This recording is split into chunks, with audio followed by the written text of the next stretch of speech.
Sidebar Cantina, the podcast where we talk about Star Wars, pop culture, the great outdoors, or whatever the fuck we feel like talking about.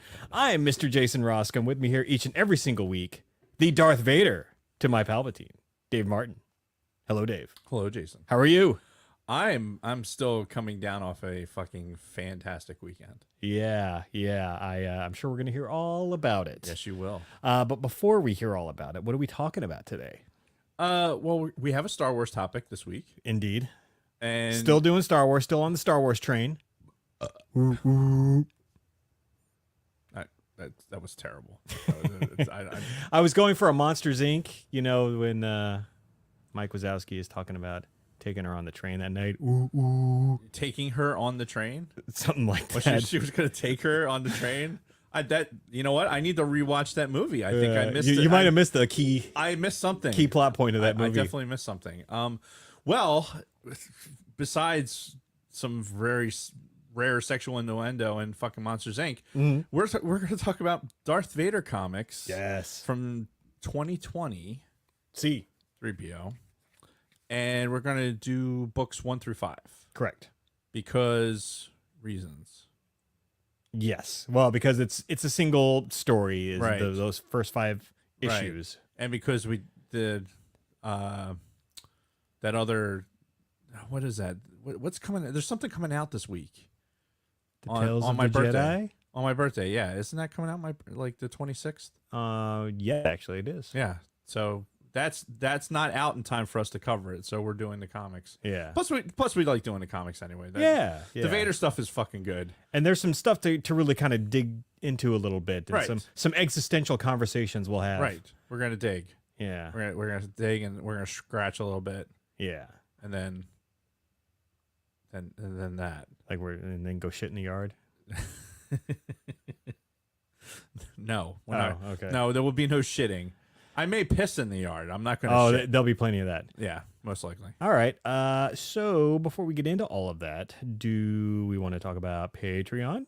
You talk about Patreon. All righty. Well, if you are enjoying the Sidebar Cantina's content, consider becoming one of our Patreon supporters. For as little as $1 a month, you can support this podcast and help us make it possible. What? You can support this podcast and help make it possible. Reading. I can't read. English, motherfucker. Do you speak it? Yes. For us to continue to bring you quality content week after week, we'd like to give a huge shout out to our current patrons, David Schmuck, Brady Biglovin, Wait, what did she do? She mixed up the names. Oh. She did that on purpose. She's ruining your flow. Wow. That's brilliant. You just need to be. I'm on her. You Okay. just need to read from the teleprompter. That's what I do. Fucking hell. But it's been the same names in the same order forever. Anyway. Now we know you're paying attention, Jason. Yeah. All right. David Schmuck, Brady Biglovin, my wonderful mother-in-law, Patricia Goodstein, Ivo G, Dragon Buddy, Shotgun Mark, Wally Frogmore, Frank Kalevich, Tony Ferrari, Kristen Roscom, Frederick Martin, Don Solsky, Lord Helmet Fire, Catherine Rennick, Scott and Kim from the Used and Abused podcast, Nicholas Schaefer, and Nick from Swede Studios. If you'd like to consider becoming a supporter, you can find us at patreon.com/thesidebarcantina. Thank you again to all of our listeners and supporters. You are the reason why we do this. Back to you, Dave. Some weak ass snaps right there. I'm just saying. I don't know.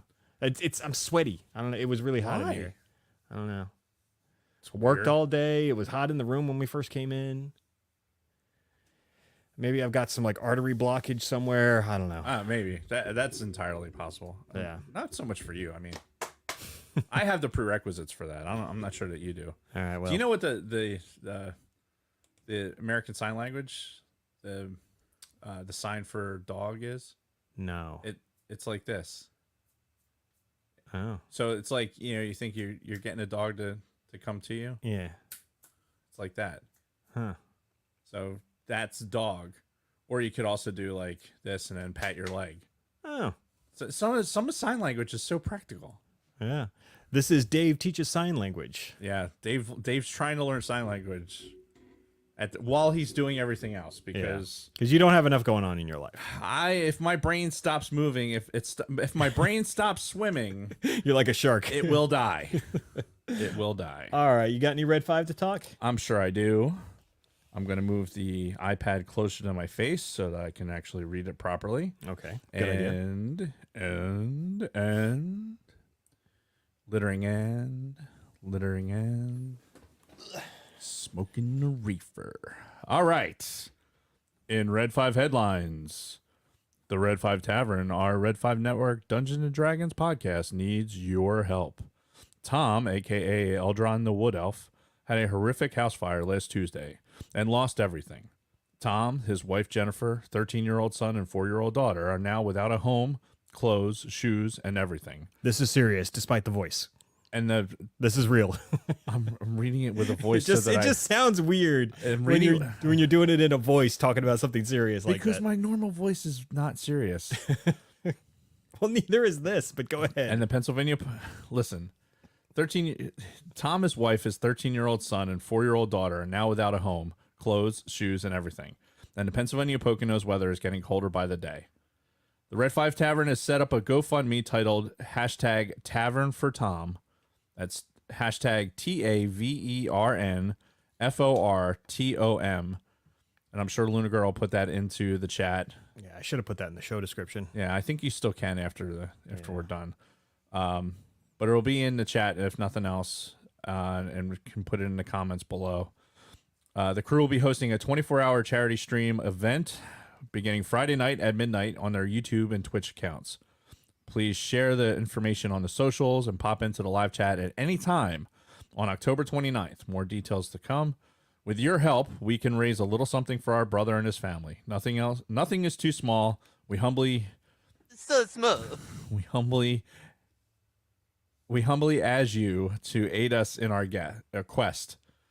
Thank you. The HTML for the GoFundMe site is https://gofund.me/C93 Alpha Delta 5 Charlie 1. That's Charlie 93 Alpha Delta 5 Charlie 1. And we'll try and get some of that stuff into the notes and everything else. It looks like Luna Girl has already put it into the the chat.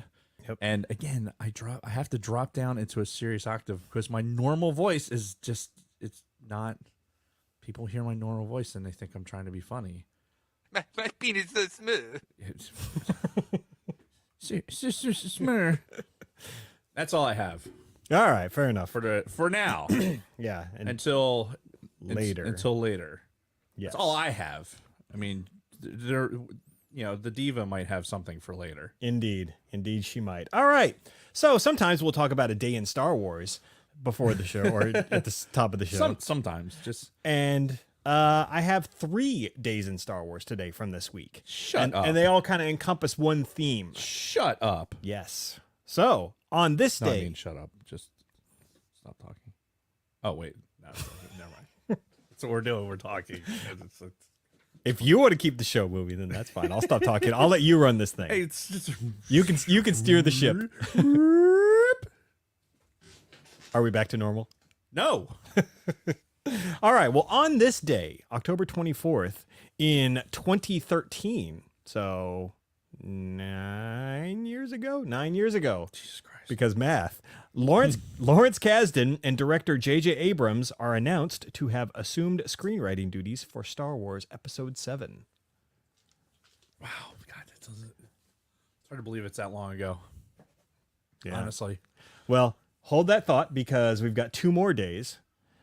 Then on the 27th, which is this Thursday, Okay. October 27th, 2013, so Right. 4 days after that first announcement, John Williams is confirmed to score Star Wars Episode 7. John Williams.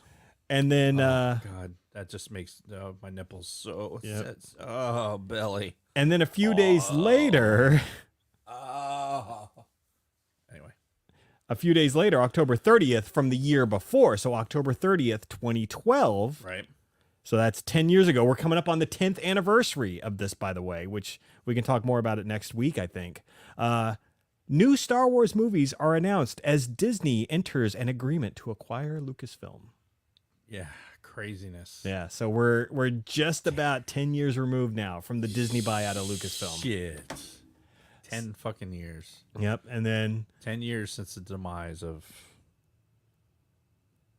the expanded universe. yes, yeah, rip to the expanded universe, but or Legends material as they're now known. Whatever Disney decided to call it. Yeah, but you know, it was in October 2012 when the buyout happened, and then October 2013 when they started giving us bits of information about what would eventually become The Force Awakens. Right. You know, between JJ, Lawrence Kasdan's involvement, and then of course John Williams, because you can't do fucking Star Wars without John Williams, at least not the core movies. Right. So that's that, and man. And I don't care what all the haters have to say. I still think The Force Awakens was a fantastic movie. Agreed. It had, you know, it had some like silly moments and parts that are like, okay, whatever. But for the most part, it was a fucking incredibly enjoyable experience. I agree. Like we saw that in theaters, what, 5 times when it was out? 4 times. And honestly, in hindsight, I wish I could have seen it more. Yeah. Yeah, because it was just that good of an experience. I think that we'll probably get the benefit of seeing it again. I'm sure it'll have a re-release some kind of way. One would hope anyway. Fucking Wikipedia is failing me right now, and I'm kind of pissed off about it. Yeah. Okay. I'm gonna be sitting over here really angry about it. What are you trying to pull up? I'm at the. We'll save it for later. All right. Fair enough. It's distracting me now, but we'll save it for later. All right. Anything else on those 3 days? Those No. 3 events? No. All right. Well, that being the case, you want to get into our weeks? Yes. Are you okay today? No. I'm fucking tired, man. Well, it was a busy fucking weekend for me. speaking of which, one of the things that happened this weekend is a mutual event that the two of us were involved in. Right. Saturday. But it's kind of secret. Well, the end product is secret. Right, Like yeah, the fact that we went up there and what we were doing was not a secret. Like there's things that we won't reveal, but Right. for the most part, yeah. It wasn't an Eyes Wide Shut party, by the way. It wasn't. Fuck, how great would that have been? Eh, Yeah, whatever. I don't know. I don't know. Nobody needs this. Nobody needs this. All right, fair enough. But yeah, so we drove. This took the whole fucking day Saturday. We left at the crack of dawn-ish on Saturday morning. We rolled out at 8:45. Yeah. let's not get crazy here. Yeah, on Saturday morning, and we drove to wherever in Pennsylvania. What was the name of the area? It's northeastern Pennsylvania. Yeah. Like up north of Lake Wallenpauck. Yeah, middle of nowhere to visit our good friend Nick from Swede Studios, Big Yep. Swede's Excellent Adventure, and so forth, to meet up with him, his band, who were getting together and actually shooting a music video for a song that they did recently. Yes. And also happened to meet up with our social media director, Lunar Girl, Yes. and her husband, Dragon Buddy. This was the first time that I met them both in person. I guess you had met them both. He missed the basket from like 2 feet away. It's like 3 feet. Anyway, So smart. so So smooth. So anyway, yeah, we met them, or I met them for the first time. We met up with them. We met up with Nick, his band, a couple other random people who I'd never met before, but all like super nice people.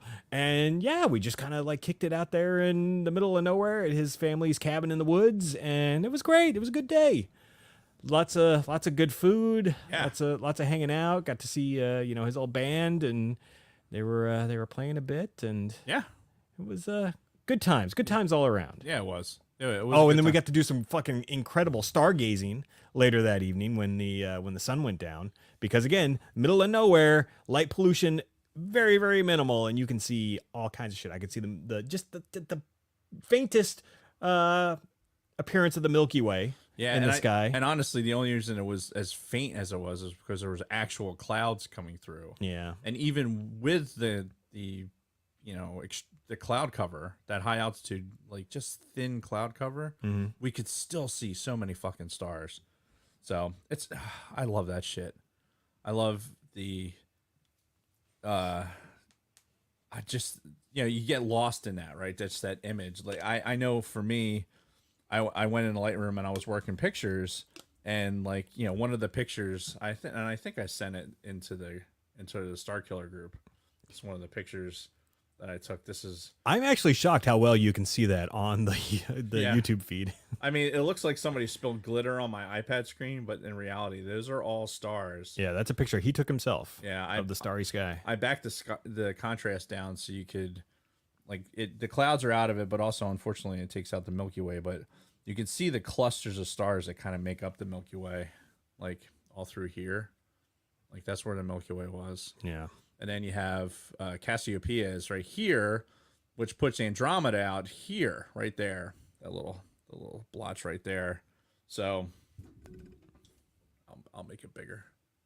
That's what she said. So yeah, there you can see that's Andromeda there.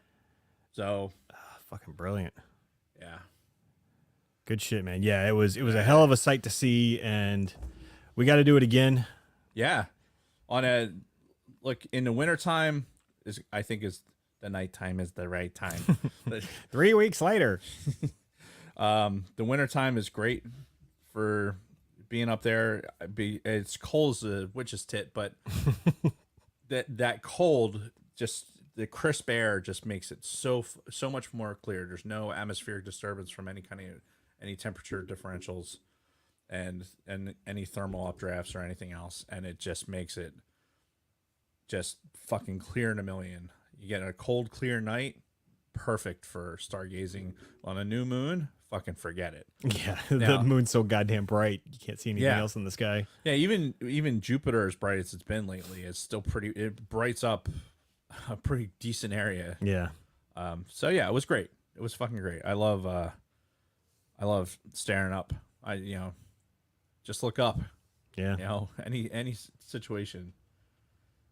So yeah, dude, it was fucking great. Yeah, and stay tuned because the release of Big Swede's music video and the band name, Explicit Noise. Yes, That's the name of the band? I think so. Yeah, they're releasing the video. It's a lot of footage.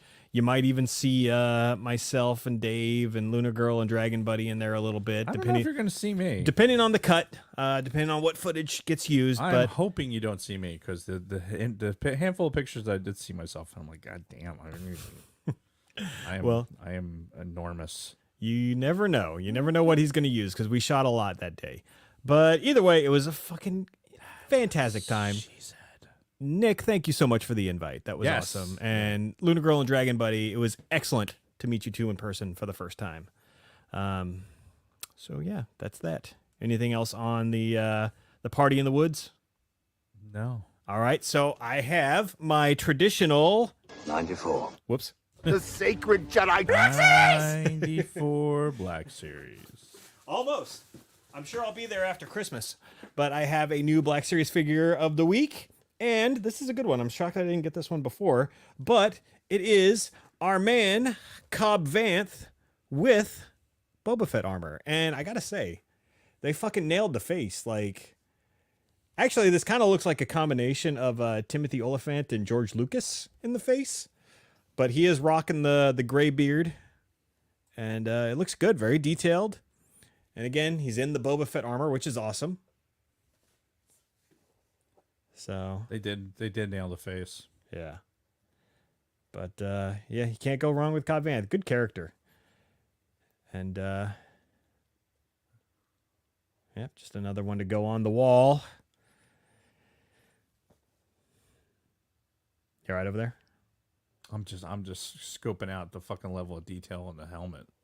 Yeah. That's- Well, because this is when the armor was beat the fuck up Yeah. too. Like this was like the worst it was before Boba got it back and repainted. Yeah, I mean, the level of detail they put in these fucking things is so fucking phenomenal. Mm-hmm. I mean, that helmet, just the helmet by itself, I don't know how you mass produce that. I really don't. I don't. Yeah, How the fuck do you mass produce that? that's a good question. We should do some research. We should see if they let us take a tour of the Black Series factory for the podcast. Are we gonna fly out to Probably Taiwan.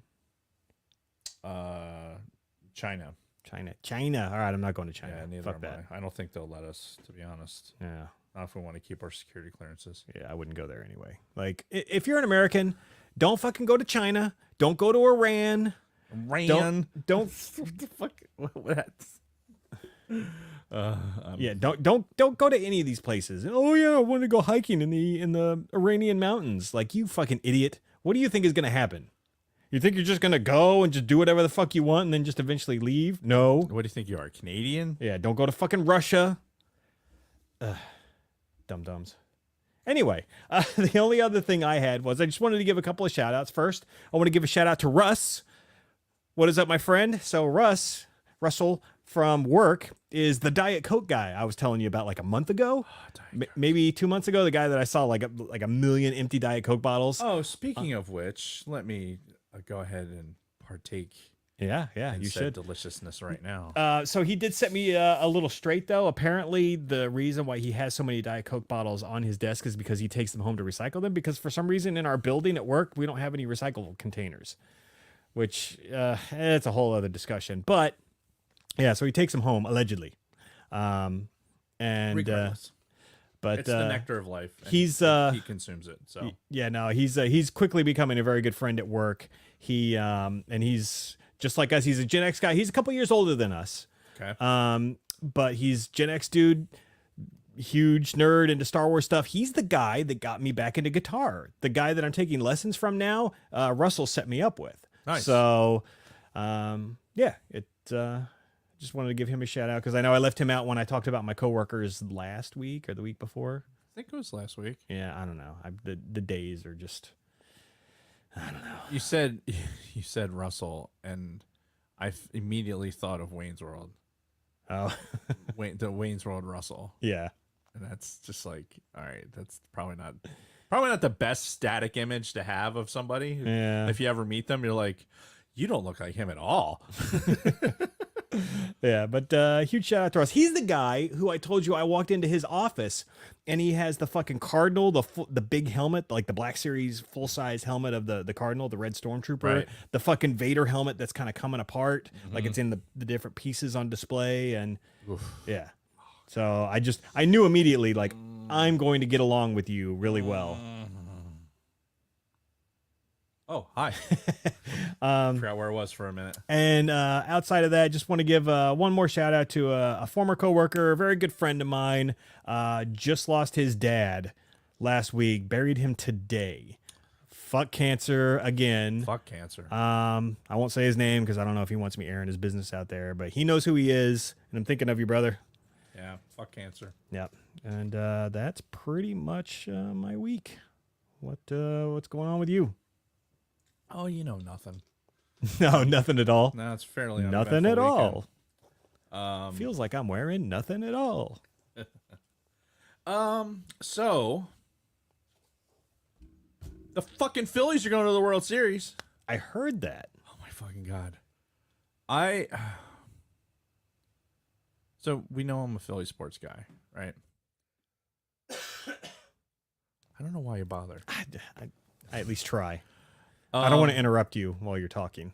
But it's distracting Yeah. because I hear the sound stop, Mm-hmm. like silence, tinnitus. And, yeah. No, so I just don't want to distract you. That's all. so the Phillies, I don't want to like break your flow or anything. right? And I appreciate that. Yeah. So So hopefully I'm not distracting you in any way when I hit the mute button. okay. Keep distracting me. It's good. It's perfectly fine. I like because I'm gonna do it. I'm gonna do it fucking 40 times anyway. So Yeah. that's my thing. It's what I do. All right, I'm done. So I would expect it. Don't fuck the Phillies. Listen.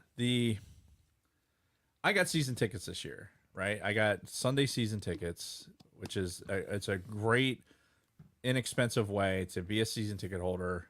And you get to go to all the home games that fall on a Sunday. So how many games a year is that? It's like 13 games. Okay. So it's not unreasonable from a price perspective, and it's a great, for Kathy and I, it's just it's a fun way to have something on a calendar to go and do Yeah. together, right? And we didn't make all the games, some games we sold the tickets for, or gave them up for whatever, just because like homework, fucking grad school sucks. Yeah. And she's in school too, so if we had homework or something that was due, we'd and unfortunately had to be adults. But I never thought once I'm so superstitious. Like I'm incredibly superstitious. Like He is. I can back that up. to a fucking fault. And which is, it's so ridiculous too, because I know it's ridiculous. I do know it's ridiculous. However, there is a fucking part of my bandwidth that is completely dedicated to trying to make sure that I don't fucking, ruin something because I'm superstitious. Mm-hmm. So when I got the season tickets, I had zero thought that they weren't even going to make the playoffs. I'm like, this is not why I'm doing the season tickets. It's not to have early access to playoff tickets or anything else. This is just to have something to go enjoy. I love baseball. Something to go enjoy on Sundays. We got Hulu Live back so that we could watch more games. My father-in-law, he's been watching all the Phillies games while he's been going through his cancer treatments. So it's been great. It's been a great year. The fact that they made it to the playoffs, I got to go to the fucking division series, which was fucking phenomenal. Mm-hmm. And that atmosphere that was kind of started that Friday has carried off into the entirety of the rest of those series, and them capping it off last night. I mean, I was a wreck, by the way. I was an absolute wreck on Sunday. Like the Eagles weren't playing; they were on their bye week, so it kind of timed itself out perfectly. Mm-hmm. So I didn't watch I watched maybe 20 minutes of football all day yesterday, Mm-hmm. and it was just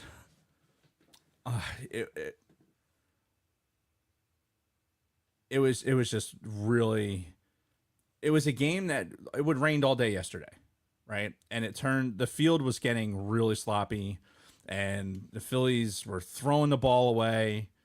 The pitch, a couple wild pitches, and then the San Diego, they got ahead, and I'm like, fuck, man, this game's going to go back to San Diego, and I'd already written it off. Mm-hmm.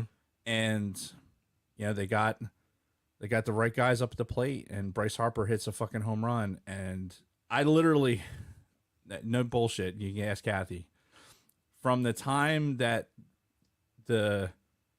probably from the 8th inning after that home run till basically they took the picture with the team on the field after they won. Mm-hmm. I didn't move from one spot. Like I was standing in front of the television, just was like, oh, like just couldn't believe that they fucking made it this year. Yeah. And it's not it's not that I didn't believe they could do it. It's that I didn't expect them to do it. It was just not something that I even thought about this year. And the fact that here they are in this improbable situation and actually living up to, a team's expectations, it's just fucking great. And the city's just been like, it went bananas last night. Oh, I believe it. No car fires or anything like that. It was a very quiet. They're saving that for when they win the series. Yeah, if knock on wood. There's a superstition. Yeah. Oh God. I don't think this is real wood. I knocked on this. Okay. This is definitely real wood. It's pine over here. So yeah, that super level of superstition it may or may not prevent me from seeing if I might go to a World Series game, just because I am deathly afraid of going to a game and then losing. Right? If they lose the game, I will feel like it will feel like you lost the game for them. I lost a family member. Like that's how bad it'll hurt.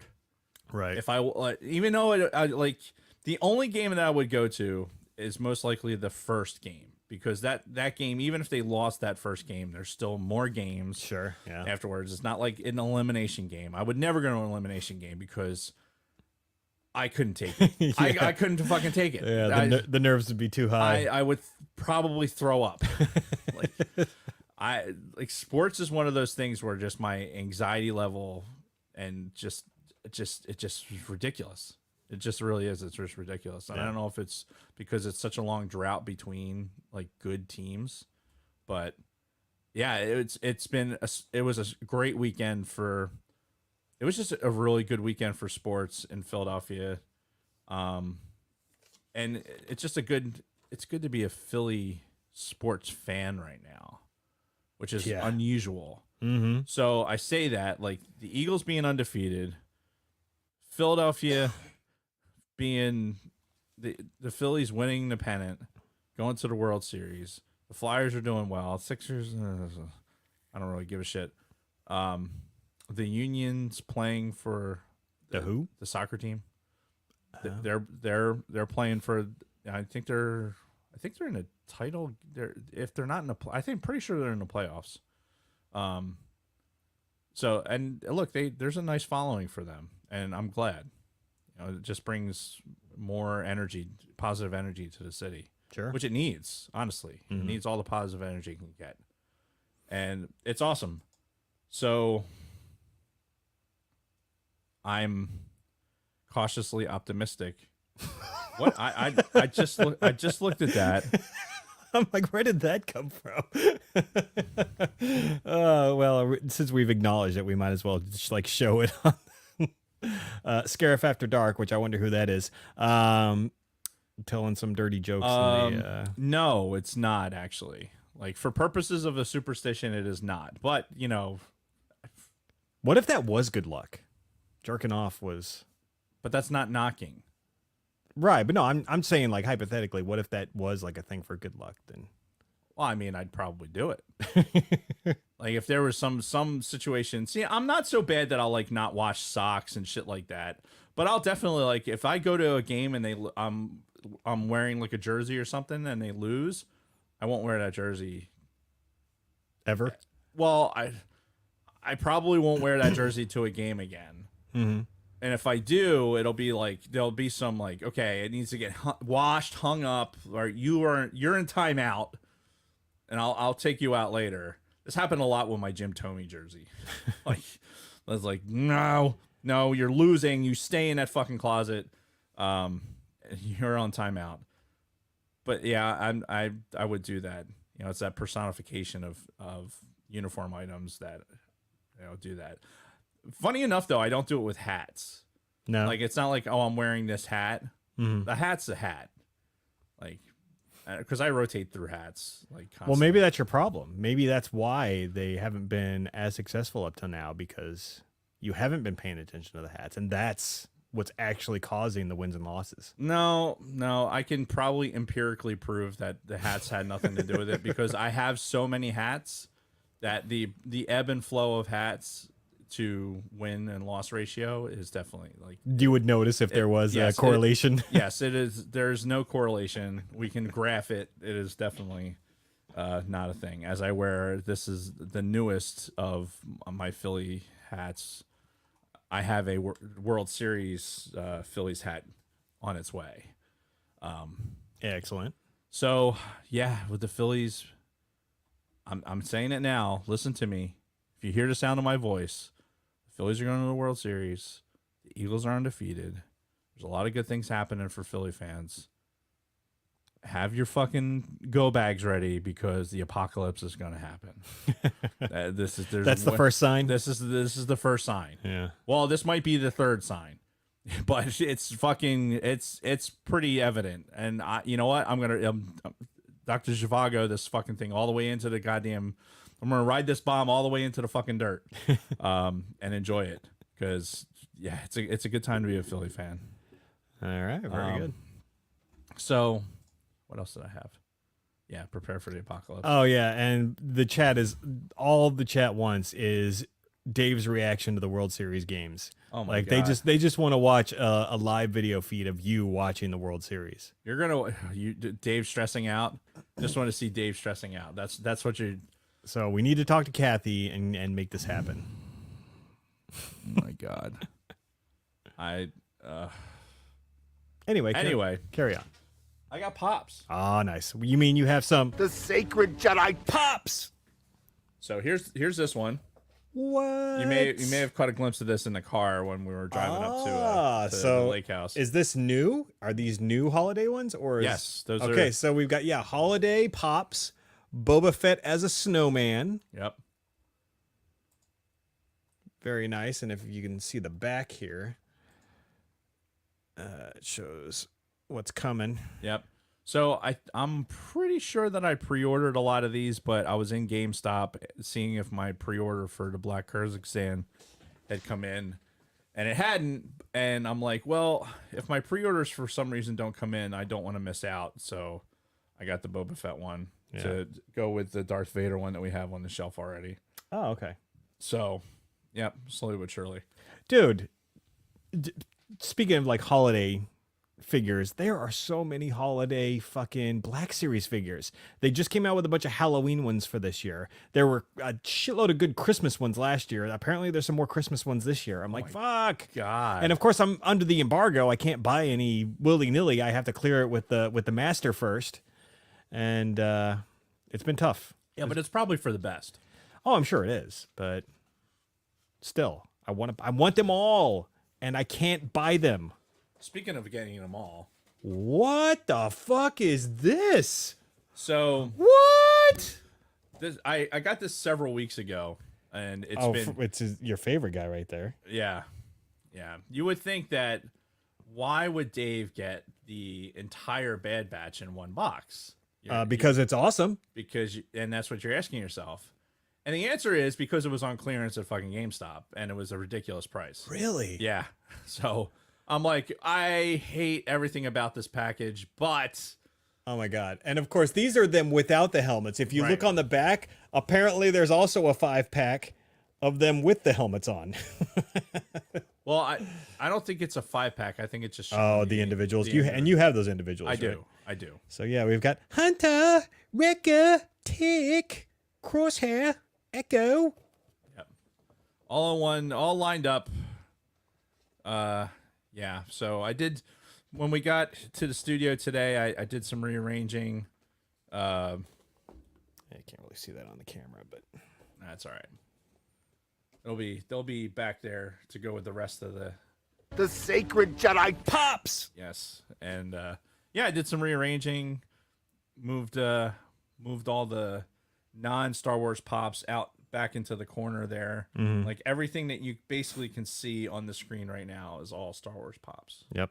All of that right there. You might have to Right there. you right there. because of where like your head is positioned and everything. Like when you start getting more pops, you may have to expand down and move the sacred Jedi text. them. We may have to move those back so you can have more pops visible Perhaps. on the YouTubes. Perhaps. So I don't want to buy more pops. I'm deliberately avoiding buying pops right now.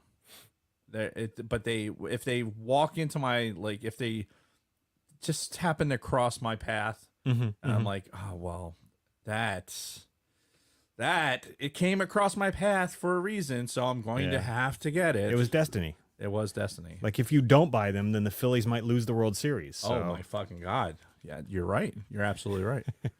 I can't risk it. Yeah. I also for the Phillies, I got my. Hit that John. I don't know what that means. Do you know what John is? No. Like John Diss? No, John. So I don't use it. You won't hear me use it, but it's a Philly vernacular. Basically, John is everything.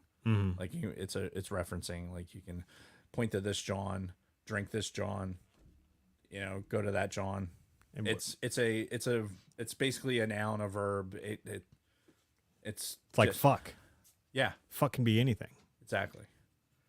And but it's a very Philly word. Yeah. So and Bryce Harper, there was signs for Bryce Harper, and he had hit that John. So anyway, that's what this shirt is for. If you're a Phillies fan, you would know it.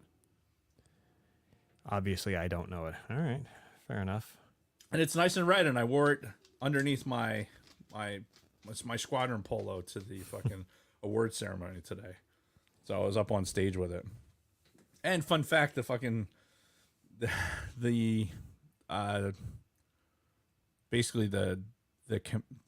what was he called? Anyway, the civilian basically over me is a Astros fan. Oh. Yeah, the guy, he's basically the deputy group commander, is an Astros fan. Okay. So, yeah, I saw him today, and he was giving me shit. All right. Well, hopefully you get the last laugh on that one. Yeah, I would like that. Yeah. That would make me happy. Indeed. Is that it for your week? That's it for my week. All right. Do you need a break or anything before we get to the main topic? I'm okay right now. All right. So we are talking about Darth Vader comics. So we're getting back to comics. Quick recap. For a while, we were talking about the Star Wars, the comics titled Star Wars and the comics titled Darth Vader, way back in the early days of the podcast, because these were the ones that took place between New Hope and Empire, right? These are the ones that were fairly immediately following A New Hope, both with our cast of heroes, and then the Vader comic was following Vader, and they had some overlap between the two comics sometimes. And the one story where Vader was trying to figure out who the fuck was this fucking teenager that blew up my Death Star. Right. And he sent Boba Fett out to Tatooine to find out who the fuck this kid was. Come to find out, kid's name is Skywalker. And that's when Vader realized, fuck, I have a son. You know, it all kind of clicked. And, you know, there were more stories that happened between the two books independently of each other throughout. Now, well, at least in 2020, we started a new Star Wars series and a new Vader series that take place between Empire and Jedi. Right. So that's where this one is taking place. In fact, this one starts off, it's basically recapping the fucking fight between Luke and Vader on Bespin. Right. And, you know, it's Vader's immediate actions after that, like what the fuck he does after he sees the Millennium Falcon shoot off into hyperdrive or into hyperspace. And, you know, we basically pick up right there. Yeah, 3 ABY is when it starts. That checks. Yeah. So that's what I was looking for earlier. I finally found it. yeah. And, you know, the interesting thing I found out about that I thought about these books is just how much they truly rely on the visuals, and there's so little dialogue. And the dialogue that happens, a majority of it is this fucking droid that's assigned to Vader in this first issue, the Z67.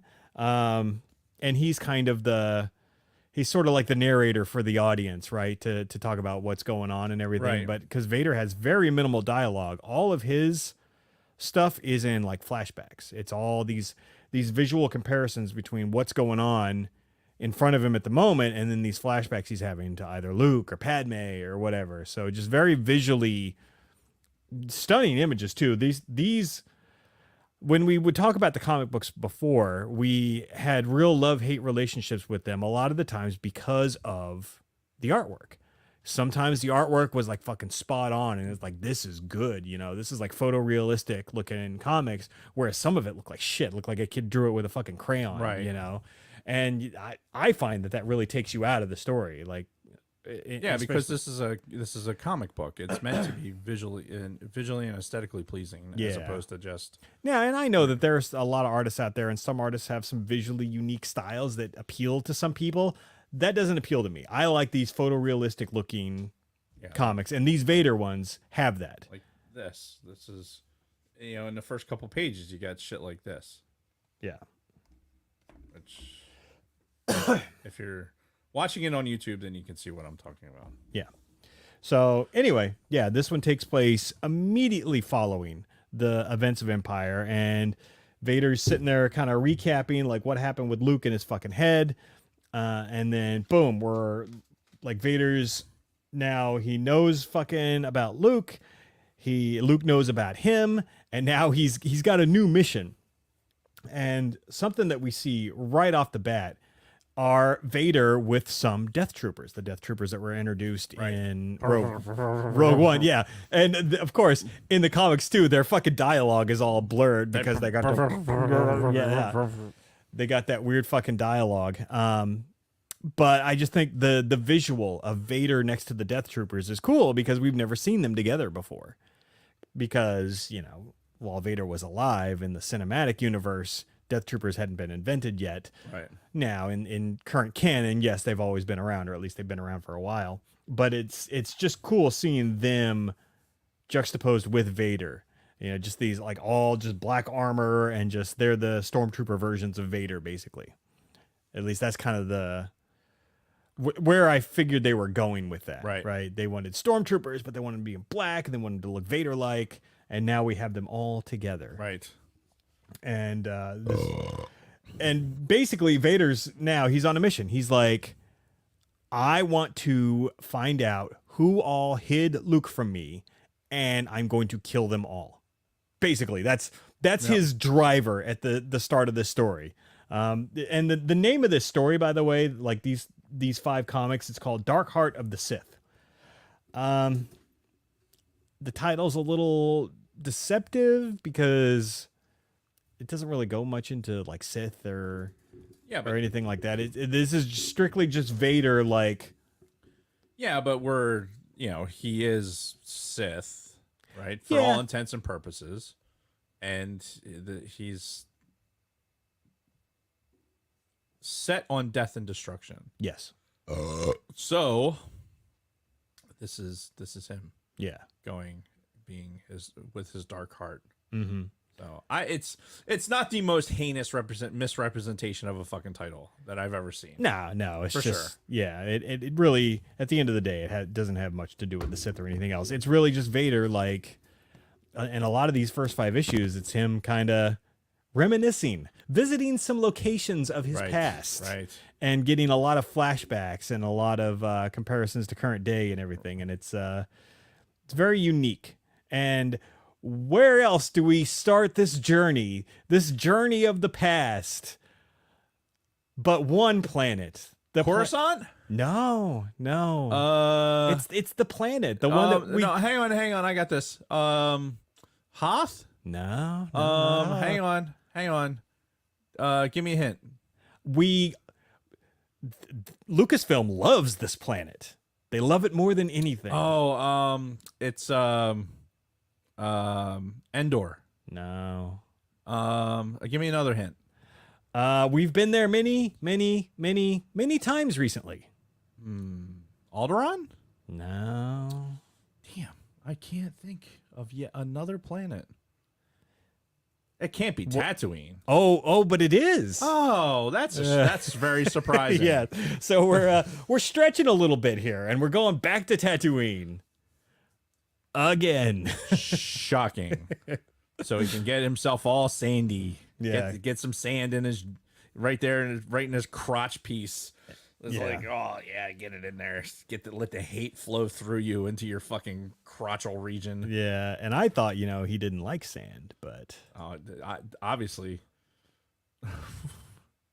But no, this is like, in all seriousness though, this is the first time he goes back to the Lars house on Tatooine, which, you always kind of figured once he figured out Luke was still alive, that'd probably be one of the first places he would fucking go, right? Because he's like, oh, he was on Tatooine. Right. That fucking shithead stepbrother of mine is there. And, so he was probably with him. So, and this is basically it. This is him going to the farmhouse. Right. On Tatooine. Which you never would have thought that would have happened. Yeah. So we're seeing that now. And this is where a lot of those flashbacks start, because he gets to the Lars house on Tatooine, and he starts having all these fucking flashbacks of, first of his mom, and then when he met up with fucking Owen and Beru and Cleek Lars, and stayed with them at the fucking house before he went and slaughtered a bunch of fucking sand people. But he's basically searching for, I guess. I'm not even sure. Like, he's looking for evidence of anybody else who was involved in the hiding of Luke here. So obviously he knows the Lars people are involved. So he's here like looking around, and you get these moments where he's sifting through some old shit and he finds some of his old stuff, or he finds some of the shit that he was fucking with when him and Padme were there, and he was like, I'm good at fixing things. Right. I was always good at it. Like T6 model and a fucking spanner wrench and shit like that. Yeah. So, and of course, mixed in with all of this are these moments that that he has with Padme, and you can see like it does like this still shot on Vader's face, and then it flashes back to fucking, you know, him telling Padme, I fucking killed them all, I slaughtered them like animals. All the while, like, they do a good job of, even though you're just seeing that fucking, that mask, that stone-faced mask of Vader, you get a sense of something going on behind there. And that's honestly, that's, to me, we know this character so well that, and it's an element of good story writing, right? Where we're projecting immediately because of our knowledge of this character. We can project what's going on with a static image that we're being given. We can project body language and everything else into this, so we know that that's what they're trying to do with the story. Yep. Yeah, and it's again, a lot of flashes, and then like kind of combining some of these flashbacks. Like, it's like him fucking choking Padme, and then like she's the one falling down that fucking that gas mine on Bespin instead of Luke, when it's like he's looking at Luke falling down. Now it's like Padme's body falling down that, and he's looking down at it, and he's just like, you can see there's a million things going through his head as he's realizing like all of these relationships he kind of fucked up with his actions, basically. This episode kind of ends, or this issue kind of ends with these like bandits attacking Vader. Like they saw him like coming in from fucking space, and like, ooh, I bet that ship's doesn't have much in it. Probably got a lot of credits on it. Right. You know, bada bing, bada boom. We'll get in there, we'll steal it, and, you know, nobody will be any of the wiser. And of course, they didn't realize they were dealing with the Dark Lord of the fucking Sith. Right. And This is just some random fucking shuttle that probably a bunch of punks in it. yeah. And yeah. What's Weequay? Yeah. The Weequay. That's what it reminds me of. Okay. From when the Robot Chicken episode. Yeah. Like, how come you? Oh fuck! What does he say when he's in the fucking? He's in the belly of the Sarlacc. Oh god, I He's can't like, remember. How come? Don't pay attention to me or some shit like that. It just I can't look at that character and take it seriously. Like, oh, you're a badass. No, I can't do it. Yeah. Sorry, no, something in You saw that, right? in the chat distracted me. Yeah. Did somebody? Yep. Scroll up. Yeah, I don't know. I'm missing it here.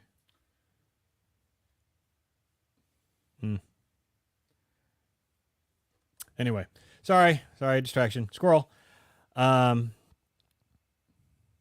So yeah, after Vader cleans up the trash on Tatooine, Right. he we're still continuing our tour of the past. Now he goes to Coruscant, the first planet that you guessed, and he goes to Padme's apartment on Right. Coruscant. Before we get off Tatooine real quick, I love this exchange. Oh yeah. With the The Death Trooper, Trooper and that fucking Imperial officer who's like, "You can't come here." Or you can't. I'm sorry, I didn't quite get that. Like he's talking into the Chinese food order, and then A double cheeseburger, onion rings, and a large orange drink. and then So yeah, we go to Padme's apartment, which has apparently been sealed off since her death on Coruscant. And Vader immediately busts in, and now he's in the apartment, and he's having fucking flashbacks of, the times that he spent there with her for, like, specifically in episode 3 time frame. right. And he's again looking around for more evidence of people that fucking knew about Luke, hid Luke away, and he's still like out for vengeance. And they find like some kind of security device in planted in her Right. planted in her fucking apartment. So he follows that to some fucking planet to where these like the fucking wildlife is attacking this bunker. He makes his way into the bunker, and in that bunker is Padme ? Question mark. Right. And that's the end of issue 1. Right. So, And in fact, I'll just for the YouTube audience, I'll show you the last panel on this. Spoiler alert. And it's Vader going, Padme? And it's a woman in there who looks just like Padme. I wonder who that could be. Yeah, a woman that looks just like Padme. I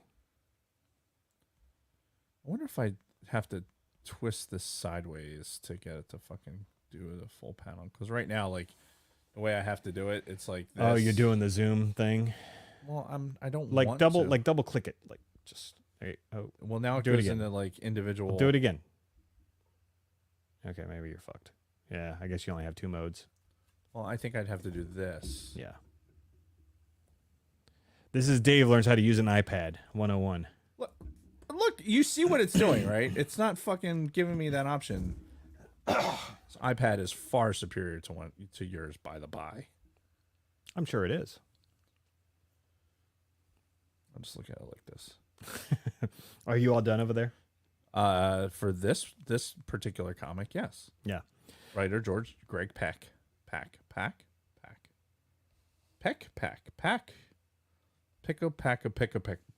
Fuck. Are you okay? You ask that all the time. No, I'm obviously not okay. Seriously, there's a lot wrong with me. There really is. Well, you know, admitting that you have a problem is the first step of something. Yeah.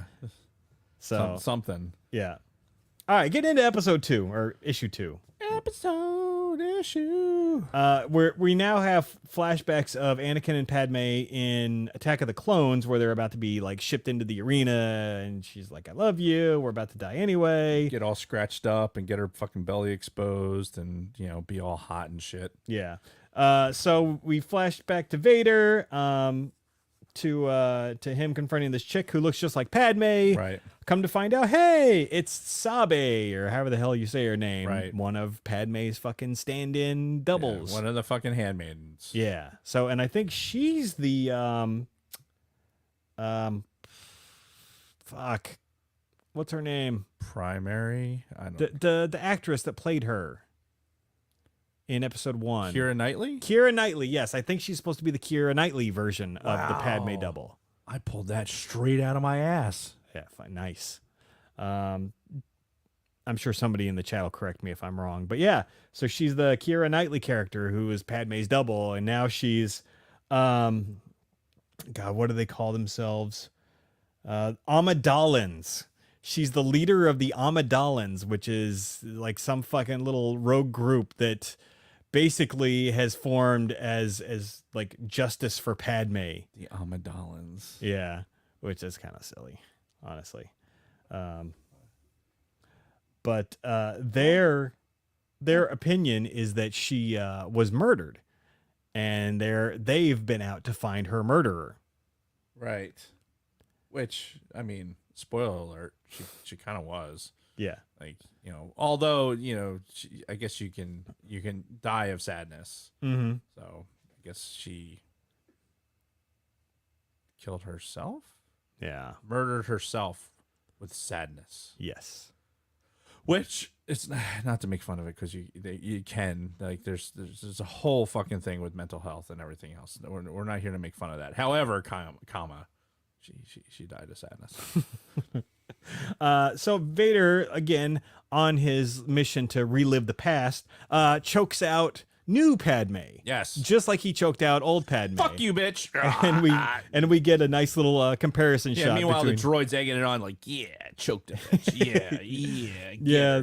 The droid, he goes through moments where he's kind of a little bit annoying, and then a little bit like kind of evil, sort of like the droids from the fucking Afra. Right, but the droids are really annoying. I mean, Yeah, I get it. You kind of need the, the narration or whatever that you're getting from them. Mm-hmm. But I don't need it. I don't need it from this fucking droid. Yeah. But unless you're gonna make a black series or a pop or something out of this droid, which you're not, because this came out fucking 2 years ago. Yeah, and comics, they typically don't get their own stuff for the most part. Right. So, A lot of the rest of this book is Vader convincing the Queen's Shadow to join him, and again more flashbacks. It's really hard to kind of convey the things that we're seeing visually because it's like every bit of dialogue. You get more of these flashback scenes where when he finally she reveals to him who she is as the Queen Shadow, you see fucking a flash from episode 1, Obi-Wan standing next to Padme, standing next to the handmaiden, standing next to 9-year-old fucking Anakin. So, and again, these are all images Vader's having as this is going on. He's like, oh, right, you're the Shadow bitch. So, and then he spends the rest of the time convincing her to join him. And then they got to fight their way out of the fucking bunker because of all that wildlife that was attacking them. Yeah, see, and that's if I say anything negative about this, it's like, all right, do we need the random fucking praying mantis octopus fucking things? Like, okay, all right, fine. You need to have some fucking something to kind of get in their way. Antagonists that he can easily cut through with a lightsaber and all that. I mean, you could have the fucking have this whole thing on Darthamir and have fucking bunch of malls going after. There you go. Yeah, that would have been fucking great. Some of the bunch the of witches. Zabraks. Oh, the witches or the Zabraks. Yeah, or both. Like in the game. Yeah, fucking good. Mm-hmm. Somebody write that shit down. Well, now that's an interesting thought. Like, you wonder what the state of them is at this point in the canon. Like by, 3 ABY. What's going on fucking Dathomir at this point? Is Dathomir even still a thing? I don't know. Yeah. Yeah, well, fuck it. For that matter, you got to wonder what's going on Mandalore. Like, have they already fucking torched Mandalore at this point? I mean, isn't it like? And that's the beauty of Star Wars. Sidebar. That's just the beauty of it all. It's a huge galaxy with millions of fucking planets. So much can be going on in so many different places at once, and there's plenty of story to tell. Yes. Are you distracted by something? I saw Fat Affleck in the chat. Oh yeah. And J-Lo was getting excited in the back. Oh right. That's her man's. I see fuck Batfleck. But Flacklick? What? Never mind. Flick the what? So anyway, not Padme has a bunch of secret recordings from around the time that Padme was killed. Right. But she doesn't have the codes to decrypt them, so they have them hidden somewhere. And that's where the fucking this issue ends. And where do they have these things hidden? Well, so in our journey through the past, our ghosts of Christmas past have taken us to Tatooine, Coruscant. Where do you think the third ghost is from? Oh, it's got to be on fucking Naboo. That is correct. We're going back to Naboo. Going back to Naboo. Going back to Naboo And with Vader and not Padme. And something else too, like and their annoying droid. These covers that they've been doing for these issues. Where did the Dark Troopers go? Death Troopers. We see them again later. Where did they go? they're floating around. But anyway, you get some. I'm going to show the people on the YouTube. You get some really neat covers here. You got Vader back to back with. That's like legit Natalie Portman in this fucking thing. That's not the Keira Knightley, but like it's Vader back to back with fucking Padme. Like just such a weird combination, Yeah. Like it would be perfectly normal if that was just Anakin and Padme back to back, looking like they were about to fight something. But because it's fucking Vader, you get that weird comparison shot. But we get tons of artwork like that throughout this whole series between the covers and some of the shit going on. The first fucking panel of this book is Vader in the all black fucking, dark Darth Vader standing in that fucking field where Padme and Anakin in episode 2 are fucking rolling around and, laughing and tickling each other. Talking about the first time she got laid. Yeah. Yeah. Yeah. And now it's like, it's still all green. There's still a bunch of vegetation and wildlife, and it's fucking Vader just Yep. like completely out of place. Yep. Right in that fucking spot. Brilliant shot. Yep. So, and then of course we get a flashback to that time when Anakin and Padme are fucking sitting there talking and everything else. You're making fun of me. Yeah, and then of course they're going to the beach house. Padme's fucking multi-million-dollar family right. beach house, Yeah. where you got the fireplace, and oh my god, I'll never get over that scene. Like the next morning when they woke up and she's in that fucking robe, Right. and she got her hair done all up, and he's out there just kind of meditating, and she walks Right. up and just like, Like, hey, baby. yeah, he's like, don't leave. You look at me. That's what I said. Yeah. Yeah, one of the neighbors has a motorcycle. Yeah, he's trying to blow up the motor. Apparently. Yeah. Jesus Christ. Yeah. So now Vader's perusing the fucking the beach house. And all along the way, he's again having these fucking flashbacks between the where he's fucking feeding her, and she's in that other fucking like shoulders exposed black shirt. Wait, what is this? The YouTube chat is great. Like Yes. if you don't subscribe and you don't at least watch back the YouTube, then you're missing out. To all the audio listeners. Which, by the way, sidebar, for anybody listening, I pushed out all of our audio episodes finally yesterday. We had a big backlog of Yeah. audio we episodes. called Roto-Rooter. He fucking got in there and fucking took out the jam. Yeah, it's I popped some fucking Adderall, and I just fucking spent like 2 hours and just fucking did nothing but editing and posting, and now Right. we're all caught up on audio. So you're welcome. Nice.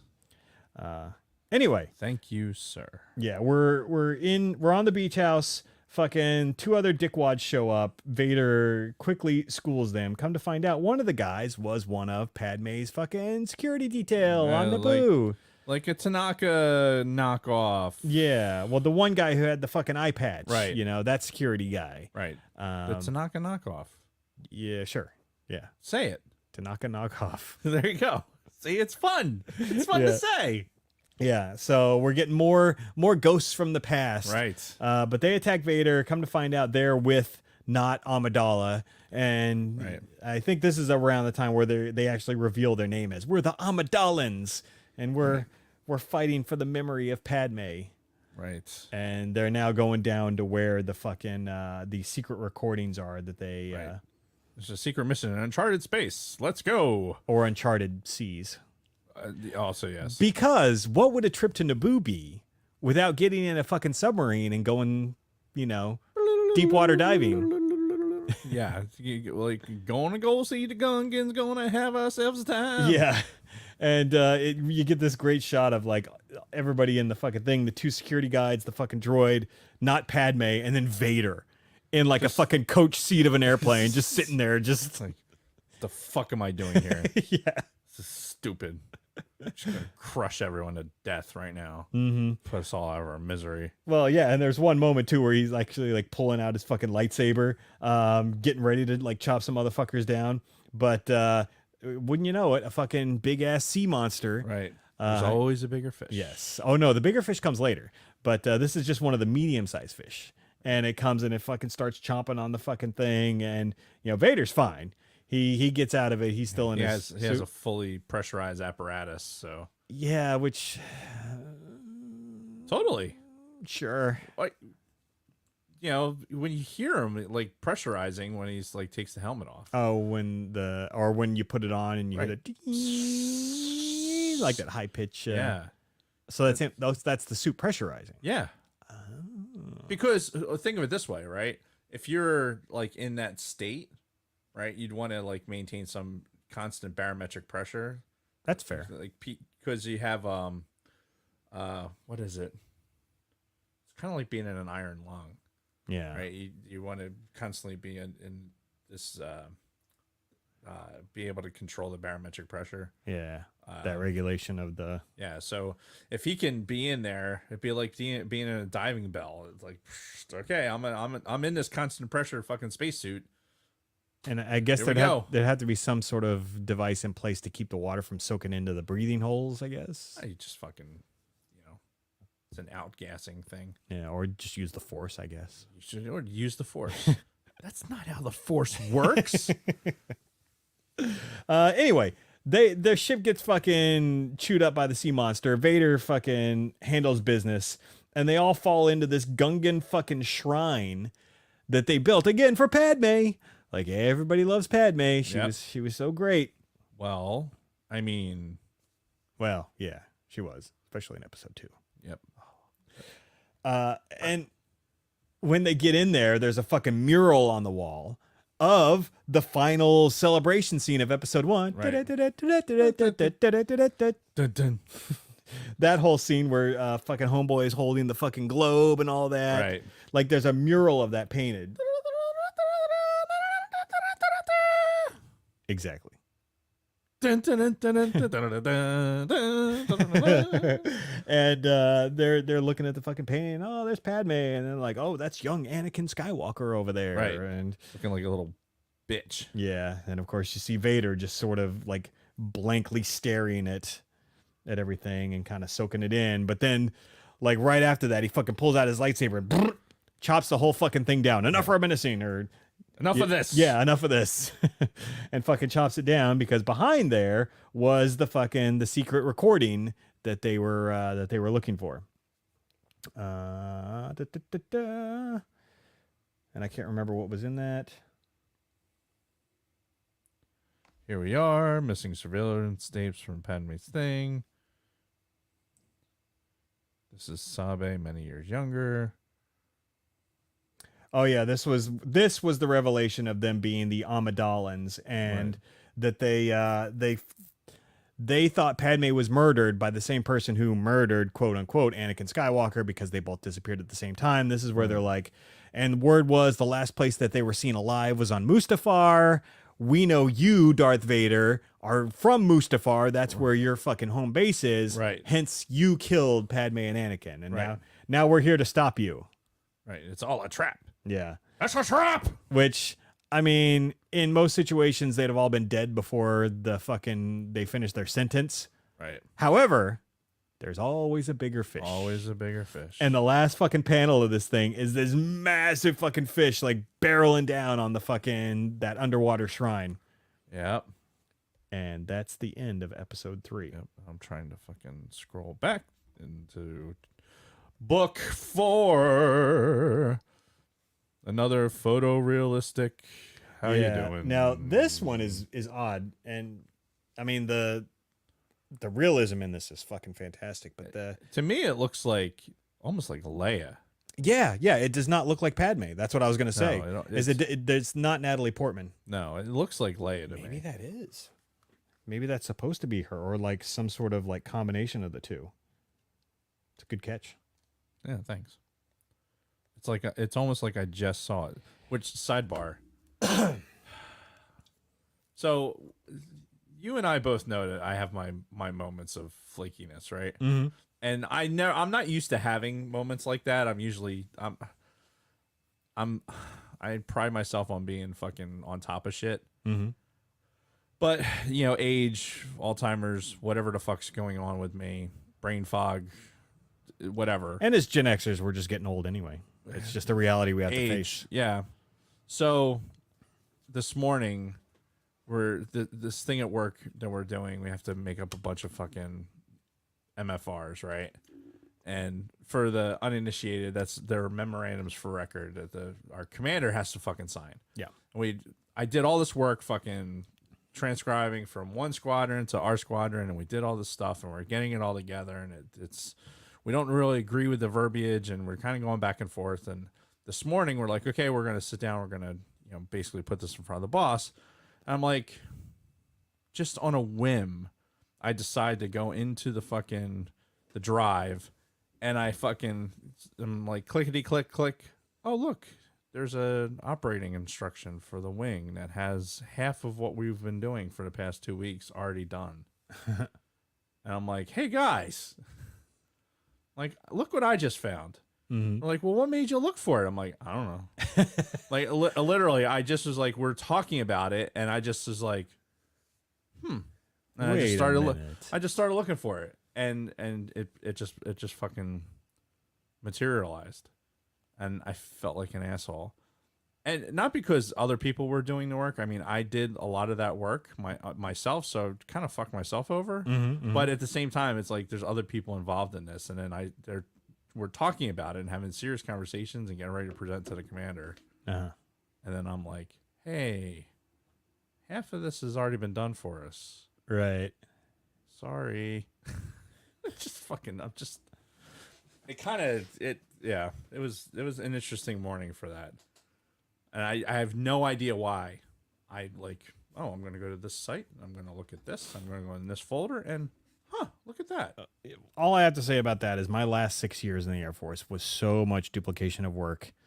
Yeah. It's Yeah. frustrating. And I don't really try. I'm not trying to reinvent the wheel. I'm really not. And I had no reason. There was no external influence to make me go to this thing. It's just something. I just started clicking. Just keep clicking, and it fucking came up. And in the middle of the conversation, I'm like, "Hey guys, here's this thing," and they're like, "How long has this been out?" Since November of 21. Like, motherfucker. Funny.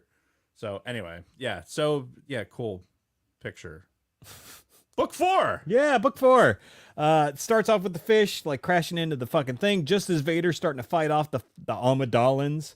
And of course, you know how this is going to end. They get away. This is where the Death Troopers come back too, by the way. They fucking pick up Vader in a boat. Yeah. And where the fuck were you? Right.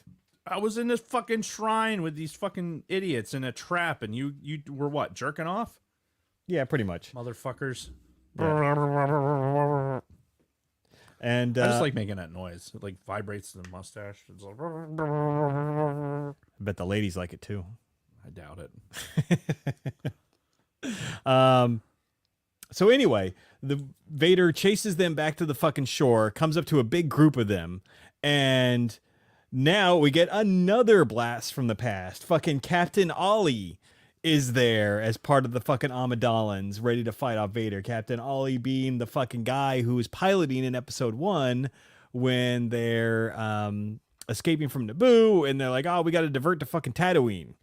So he was that bland looking white dude piloting the thing. Right. The guy who was kind of like teaching Anakin like some of the fucking controls and shit of the ship. Basically the red shirt that probably should have died. Yeah. But lo and behold, he's still alive. Wow. And yeah, thank God for that. And part of Padme's redemption squad. Right. Yeah. And now he's I wonder how that works out. Not well for him or any of his merry band of brothers. Right. Because Vader rolls in and just shitwrecks all of them. Like, by the end of this fucking thing, they're all just a fucking heaping pile of corpses on the floor. Yes. At least the males. The females, we'll deal with them in a little bit. Comes down to where Padme's actual tomb is, where her fucking body is buried. So now shit's getting real. Because, again, this is where some of the shit's hidden that Vader needs information-wise, whatever. It's kind of irrelevant. This is really just an excuse to get him down there. And he goes in, and he fucking is about to go in there when, like, the handmaiden squad fucking shows up, and, like, it's these 5 chicks that were all his, like, Padme's fucking handmaidens. Play the music. Yeah. Form up. Yeah, one's got a blaster, one's got a blaster pistol. Two have spears. They got wart generators, which I don't. Why wart? Yeah, I don't know. Yeah, I don't. It just was a weird. Like, oh, they're wart ball generators. Okay, we're just gonna go with it. Fuck it. All right, fine. Wart ball. And again, as Vader's looking at all of them, flashbacks to episode 1 with Padme and her fucking, all these chicks following her around. Then again at Qui-Gon's burning of his body, the ceremonial burning of the body, where the handmaidens were all standing behind Anakin. Right. Again, all these flashbacks mixed in with the girls now who are like, we're going to avenge her death and we're going to stop you. And, well, you know.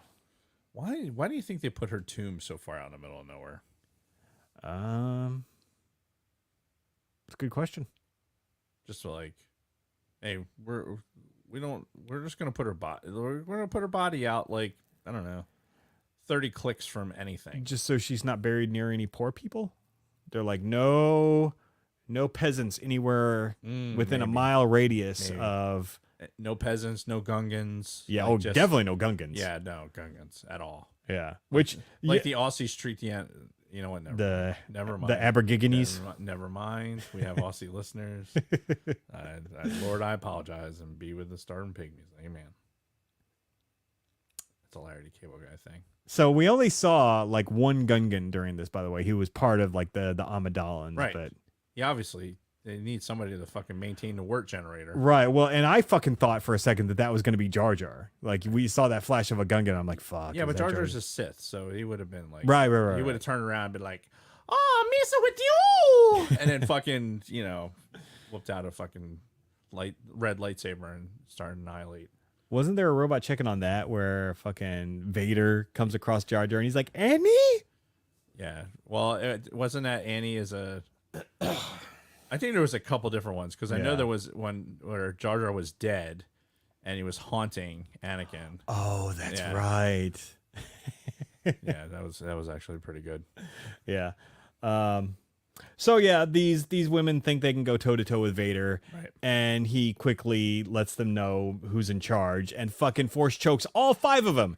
Just zit, Yep. fucking one fist raised, and you got 5 chicks all just like, Yep.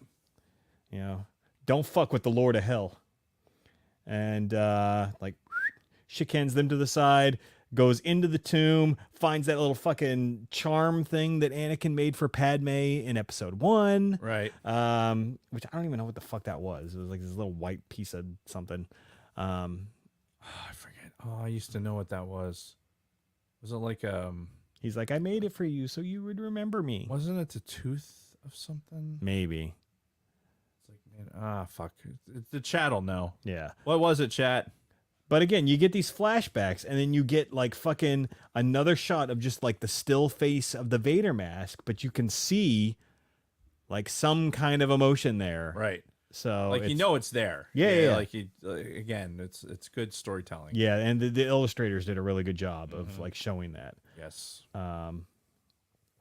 So, yeah, more flashbacks, and now he opens the place, the big room where her fucking actual body is, and like the girl's like, no, you can't desecrate this, blah blah blah, and he like goes in anyway, And scene. and final book. Which I want to say this shot here that at the end of the book is reminds me of something that like Swede would have in a tattoo. Right, Right. that does look good. Like all of this artwork is fucking fantastic, by the way. Spare no expense. Indeed. All right, so final issue 5, where It's the final countdown. he's hovering over her fucking casket. Like he's looking down at the casket that's got like a fucking like a stone cut out of her body like on top, or a stone Right. molding of her body. And like the fucking Sabe, who's still alive, all these fucking people he's killed, all these bitches he's choked out, and she's still alive. She's like pleading with him, no, you can't desecrate the body and all of that, because he was about to fucking open it up and like start looking around. But the robot, he fucking does a scan so Right. that, we don't have to see whatever state her body's in at this point. At this point, it'd be like 23 years after her death, so she's probably not looking good in there. Yeah, I would imagine. I mean, unless they're doing some mummification, maybe. Yeah, which, I mean, you never know with the fucking Naboo people. Right. The way- They could be in some weird shit. Yeah. So yeah, they scan it.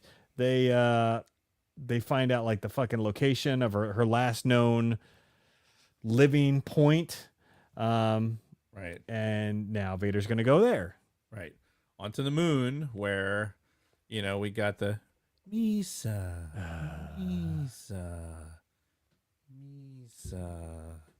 With the I don't think that's what she was saying. spatula hands. Yeah.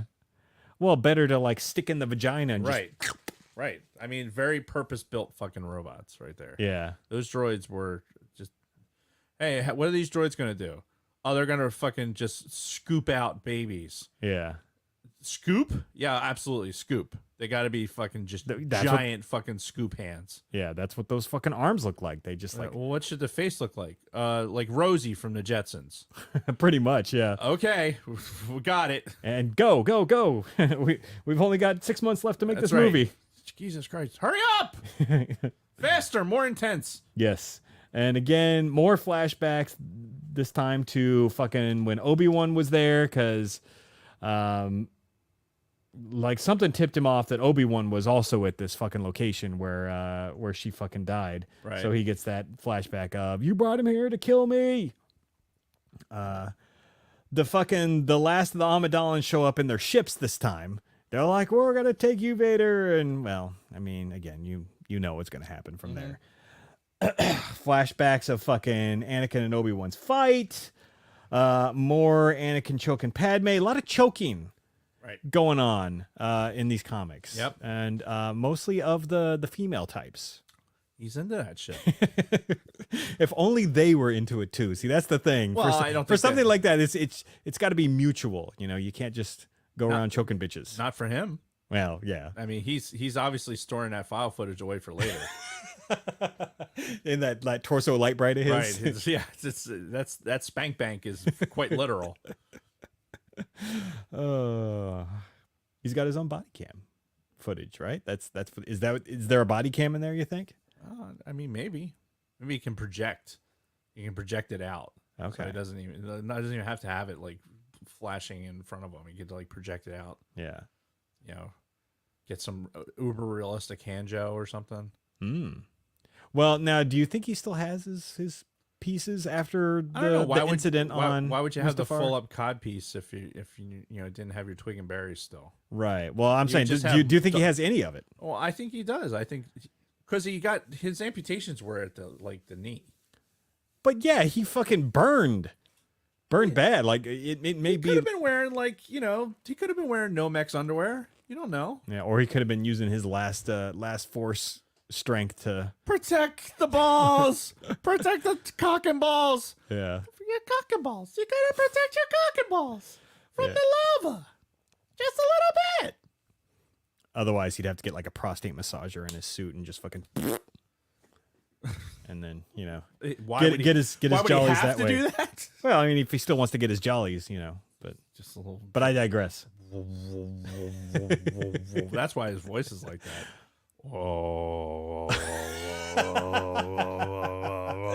It's all making sense.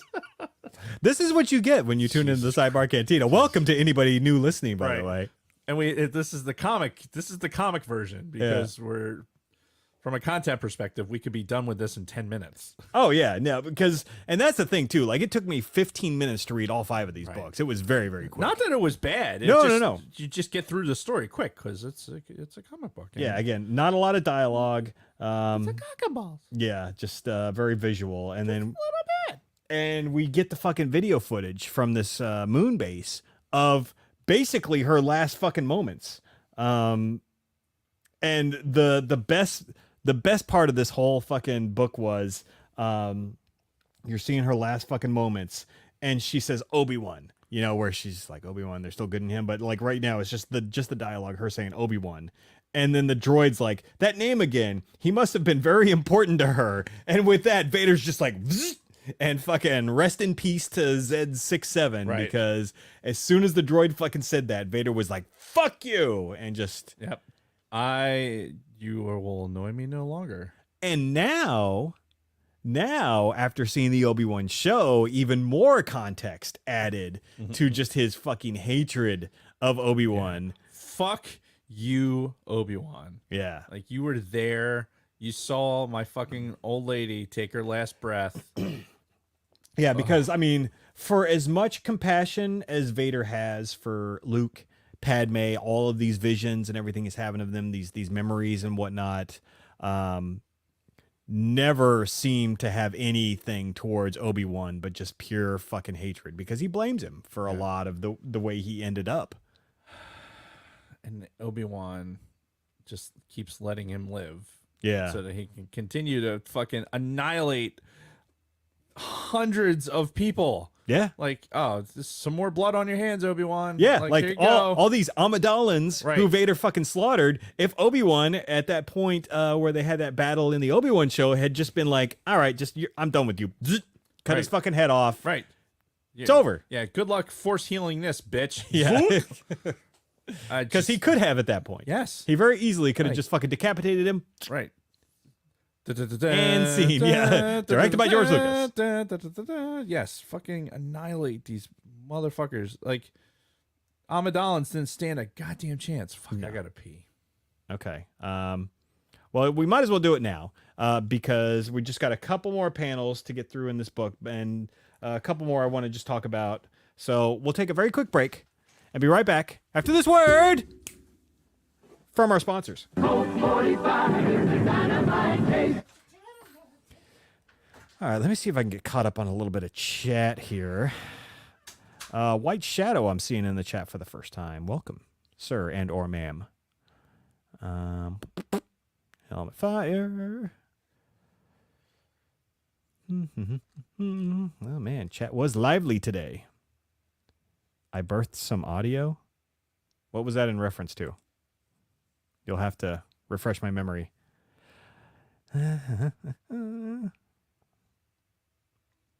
AA Ron? We have an AA Ron here. Reactor. We had Brady making an appearance. Oh yeah, the Batfleck came up in the middle of nowhere. Skate Pod said they are in agreement. They need Henry, Superman, and Batfleck to join up again. Interesting. Speaking of which, I'm assuming this all came about from some Black Adam discussion. I heard it was decent. I heard I had a couple of coworkers who watched Black Adam over the weekend. They said they really enjoyed it. They said it's not going to win any fucking Oscars, but it was an enjoyable movie overall. And I heard about the post-credit scenes. So, yeah, maybe DC is on the right track, hopefully. What is this about? I was talking about Black Adam over the weekend. And then like some people were talking about Superman and Batfleck in the chat earlier. So, all right, I'm going to piss real quick before we get back.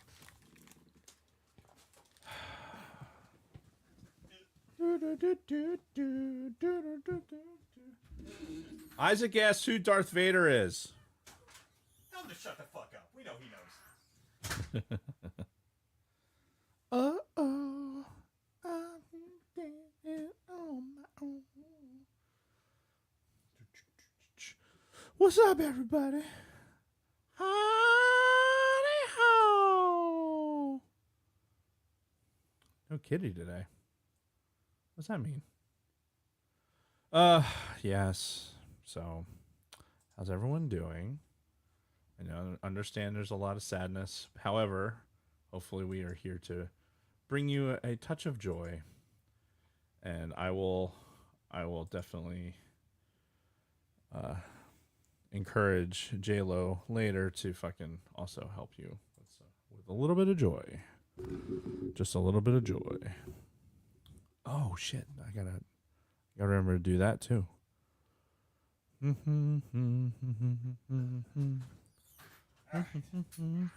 Everyone in the chat's gonna be rooting for the Phillies, right? That's right. You know you are. That's right. That's right. That's right.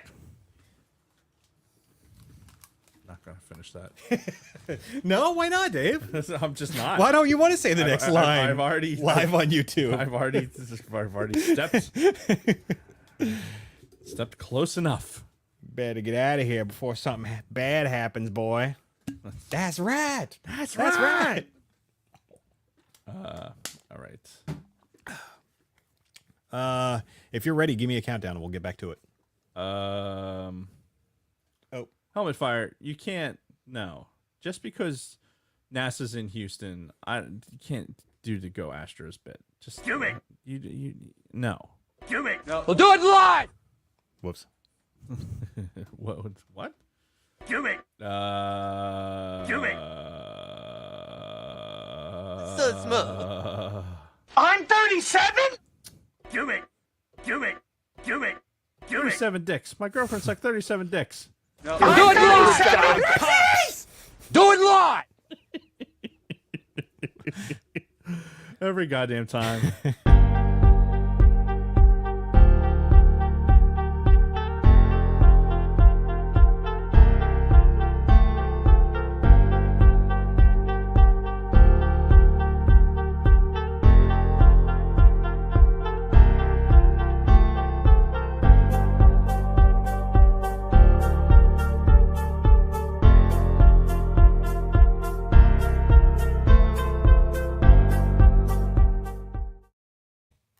And we're back. So let's finish up this this fifth book.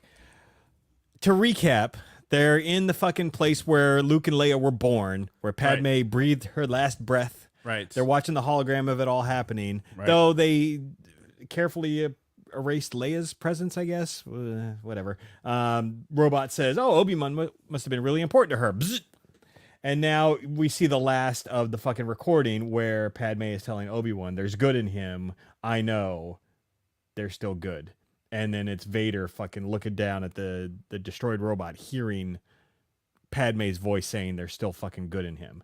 Now you get this weird flash of, because the whole series started off with Vader watching Luke fall down the fucking that cavern on Bespin after he cut his hand off, and Luke fucking took the plunge. Then a couple books ago we saw him having that vision, but this time it was of Padme falling down. Now we get that same vision again, but now it's first Vader, then teenage Anakin, then fucking 8-year-old Anakin falling down that same chasm. So visually you get this, this kind of story in and of itself of him kind of seeing himself falling, essentially, which imagery. Right. So, And then Vader's life gets very uncomfortable. yeah, allegedly. We don't know yet. We'll have to know next book. But he goes back to Coruscant, reports to Palpatine, who knew he was off, kind of fucking off, doing something. He shows back up. He's like, "Did you fucking finish your business?" And he's like, "I sense you've been dealing with all this grief, but now you need to start all over again," because he's like, fear leads to anger, anger leads to hate, hate leads to strength. But you, my friend, are just wallowed in grief, and I need you to start all over with fear. And the last fucking image in this is fucking Palpatine, evil grin on his face, charging up the fucking electro hands. That's right. Shit's about to go down. Yeah, and in fear. So, and of course, you get a little preview of next issue. Palpatine over Vader, fucking lightning. Which, we've seen this. That was what we saw the very first Vader book. Because it took place immediately following episode 3, this was a different Vader series. Yeah, that was a different one. Yeah, not the one that took place after New Hope, but the other Vader series that took place at right after episode 3, where he's like, "Where's Padme? Is she safe?" And Palpatine tells him she's dead. And the thing you don't see in the movie is after that, Vader's like fucking angry and he fucking force pushes Palpatine through the fucking wall right after that. Right. And then Palpatine's like, "Don't you ever fucking touch me with the Force again." Blah! And then now lights him up. Rebuild yourself, you fucking twit. Yeah. And then it looks like we're going to get another taste of that. So Vader, again, for 20 plus years dealing with Palpatine shit. No wonder he threw him into the fucking Death Star reactor. Yeah. It's like, and it still didn't fucking kill him. Yeah. Spoiler alert. In case you didn't know. Yeah. So, kind of an overall look at this. First of all, graphically, like we said, beautiful artwork. And that's half the battle with a lot of these comics is you got to have good artwork. And I think they did the right thing by going minimal dialogue. Like Vader has very few lines in this himself. Right. It's mostly like a lot of exposition given through the fucking droid or through fucking Sabe, Padme's handmaiden. Right. And then Vader just doing Vader shit, fucking shit up, killing motherfuckers, choking bitches. Yeah, Vader doing Vader things, and I think it was a good story overall. But I think it more than that, it really keeps us in where Vader is in his head. You know, for as dark and as evil and as everything as he looks and he appears to be and the way he acts, Right. there's still that emotion under the mask and everything. He needs closure. Yeah, closure with Padme, but then also like now this revelation of Luke and everything. Yeah, like, well, it's closure with it's the family ties closure. It's like, Yeah. okay, there's still a kid out there. Like it's just like this little hole that needs that needs to be filled. Jesus. So smooth. Maybe. You know what?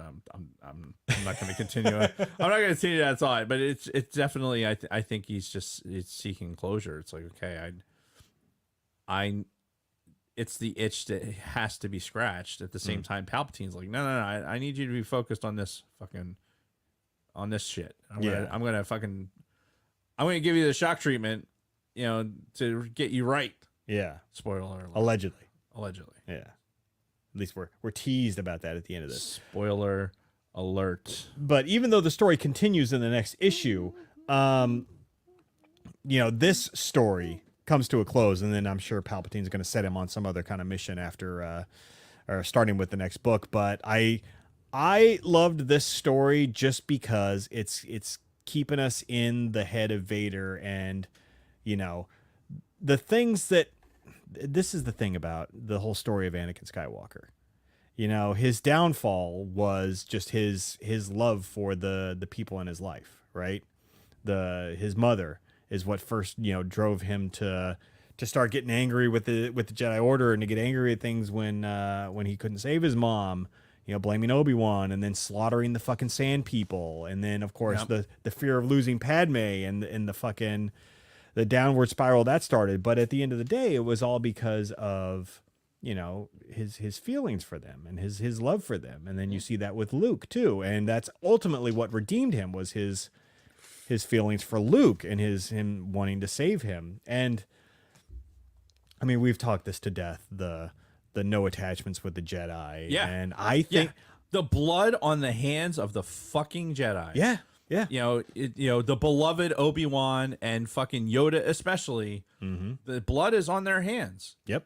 Like, whether this was destined to happen or not, like, if this was predestined in the Force to fucking have this fucking convergence with Vader as being, or as Anakin as being the chosen one, because Palpatine fucking inserts his penis into...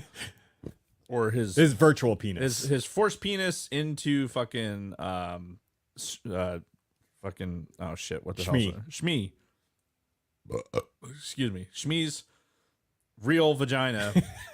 The force penis into the real vagina. Here we go, kids. It's the birds and the fucking bees. Yeah, this is how Force babies are born. Right. You take the force penis, you go like, and instead of choking, So like, smooth. instead of choking, you go like this. You go.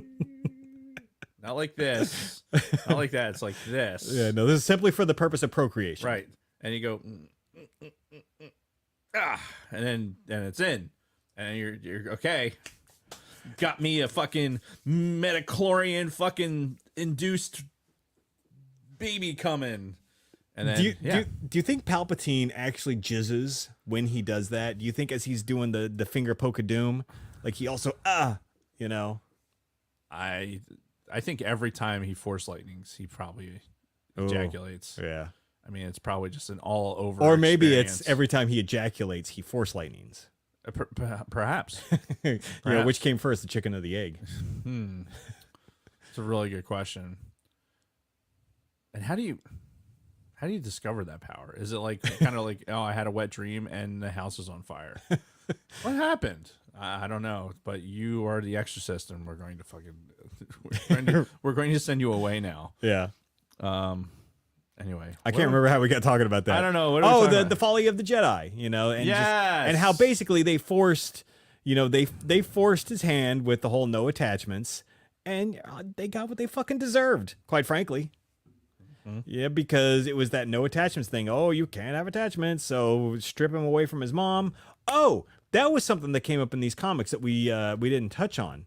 Apparently, after the events of episode 1, Padme sent that Sabe chick back to Tatooine to free Shmi. But by the time she got there, she was already gone. Right. So I guess Watto had like immediately sold her off to fucking Cliegg Lars. Right. I need to get rid of this fucking bitch. This is nothing but bad luck. Yeah. Dice are rolling the wrong way. Yep. I'm fucking losing at the track. Yeah. I need to recoup my losses here. Yep. Go ahead. So he's got to offload some assets. Right. So magically pregnant bitch, get the fuck out of here. Yeah. Yeah, I can't with you anymore. So Sprinkle some crack on you, get the fuck out of here. yeah. Fuck, I forgot how we got onto that. I don't know. I don't fucking know. Squirrel. Yeah. But yeah, ultimately, yeah, the folly of the Jedi and this insistence on no attachments is what drove Vader to be fucking Vader, and caused their own demise. And throughout all of that, that's the thing that I really wanted to drive home was, he acts like, the tape. He pretends and wants more tape. He pretends and acts like Anakin Skywalker is dead, right? Every time it's in the conversation. Right. Anakin's dead. I killed him, which like you're not fooling anybody. You can act like Anakin's gone, but every single thing we see, it tells the complete opposite story. Him looking for Luke, him like looking for like the people who like hid Padme from him. All of these flashbacks that we're getting, everything that we're seeing inside of his head is completely the opposite of what he's trying to portray. Like, Anakin's dead. I am only Darth Vader. Yeah. Nothing else matters. And it's like bullshit. Remember that SNL skit where you get the guy who sits in the front of the mirror? He's like, oh, I know. just remember that I'm important. Yeah. And people like me. Yeah. It's like Stewart or something. Yeah. Yeah. That's what Vader's doing. And gosh darn it, people like me. That's right. Like, I'm Darth Vader. And people are afraid of me. Yeah. Now, I'm definitely not Anakin Skywalker. Nope. Not He's at all. definitely dead. Except for the dreams that I Yeah. have about him and the women I choke constantly. And wanting to As reconnect Anakin Skywalker. wanting to reconnect with my son. Right. And yeah. Anyway. So now that we've read this and we know the point in the timeline where this takes place, I think we need to look at the Star Wars series again too. The Star Wars series that takes place between Empire and Jedi, because that follows Luke, Leia, Lando, Chewie, as after the events of Empire, leading up to Return of the Jedi. So I think we need to do what we were doing before, Right. and kind of going back and forth. Excuse me. Nice. Between the Star Wars and the Vader comics that take place in this point of the timeline. So I think the next time we do this, we don't pick up on Vader's story, but we go back to our merry band of heroes and see what they're up to. Sure. And if it sucks, because granted, between the two, before the Vader series and the old Star Wars series that took place between episodes 4 and 5, the Vader series was far superior because the Star Wars one got into some really ridiculous shit. Though we did get the introduction of like Sergeant Creel and some other cool stuff going on with Luke. The Han and Leia shit was so fucking painful sometimes. It was aggravating. So we'll see if we get any kind of annoying shit like that in this Star Wars series. But Yeah. overall, I'm interested to dive back in. And by the way, for anybody who may want to catch up on this stuff, but you're like, I don't want to spend, $3 to $5 an issue for all of these comics. Well, they have this thing called Marvel Unlimited that we haven't talked about in a long time, where They don't sponsor us, by the way. they don't, but they should. You throw Marvel Unlimited on your fucking little handy dandy iPad here, and you get to read comic books on an iPad for the low cost of $10 a month, and you get to read like Or all of the like fucking $70 a year. yeah. Something like that. Yeah, it's pretty cheap. It's as cheap, if not cheaper, than a streaming service, and you get all the Marvel comics, all of them. So, if you have any interest in reading any of this stuff, that's where to do it. Do it. Yes, Stuart Smalley was the Yeah. Saturday Night Live guy. Thank you, Lunar Girl. Yep. Once again, the chat. So anything else on these comics before we move No. on? All right. Absolutely not. Well, let me just check on Miss Lopez. Miss Lopez, are you coming out today? Yes. Okay, I know you had a busy weekend, but we need you. So What's the paparazzi's not there? no, we made sure that there were no paparazzi in here today. Okay, I don't want any paparazzi. All right, no paparazzi tonight. All right. All right. Oh, hey, there she is. Miss Lopez, I can't remember if we mentioned or not, but you were also with us at the lake house this evening or this weekend. I look a little crazy. I Yeah. had a late night last night. Yeah, something's up with your eyes today, but that's fine. You know, we're no no judgment. They're a little they're extra googly this week. Yeah. Oh, they are a little crazy. Hang on a second. Oh, yeah. How's that? Better? That's better. It just you might want to go find a different place to adjust your wardrobe next time, because I just saw you go into Dave's lap and it's just like that's not the visual I want to see. Well, yeah. All right, here we go. All right. Hey! So you're gonna read some Red 5 for us today? I will read all the red five. Ah, excellent. Welcome back to the show, by the way. Oh, thank you. Gotta read the iPad. Oh, what just happened? I don't know what happened. The screen went blank over here. Oh. What just happened? Hello? Well, I can still see you on the feed. Hello? We can all still see you. Hello? Yes, we can see you, Miss Lopez. Hello? We're I'm a little paranoid because of the paparazzi this weekend. yeah, no, it's It fine. It was very invasive. Oh, It looked a lot like you. it was definitely not me. It looked a lot like you. Though I was at the lake house this weekend. You. I don't. You. No. You. Right, Red 5. Here we go. With the Red 5 news. After the show, please head over. Please, Eddie. Suddenly I'm Roger Rabbit. Head over to live chat at Press Play Streaming Studios. That's the guy, right? That's the guy who did the video, the intro. Yes. Video? Yes. Yes. For the So- show. Yes, thank you. By the way, guy, what's his name? What's his name? Alan. Alan. Yeah. Thank you, Alan. Fucking idiot. Not you, Alan. This guy. Straight over to live chat at Press Play Studios on YouTube, where they are hosting Halloween Jeopardy at 20:30, 8:30 Eastern. War of the Stars will be discussing Andor Episode 7. Fuck, I haven't watched that yet. What is it? Oh yeah, no, Andor Episode 7. Yeah. I'm doing all three at like a shot, like a 3-round burst. I heard you like to do 3 at a time. Oh, you know it, baby. Yeah. You picture that. Oh, so sexy, huh? Oh, you like it, don't you? I'm sorry I said anything. Oh, All right, back to the reads. all Were you right. Nelson? I'm doing all of them today. Apparently. All the guys. That's what she That's- said. yes, it is. See, that's what happens when you stay up too late. Okay, be on the lookout this week for posts on our socials with the hashtag Tavern for Tom. Even if you are unable to donate financially, you can help us spread the word for Saturday's 24-hour charity stream at Red 5 Tavern on YouTube. Luna Girl will be working around the clock with Dragon Buddy, Shanti from Scary After Dark, Grant from the Dork Wars, Charles from Conversations, and Nicole from Rogue One Radio.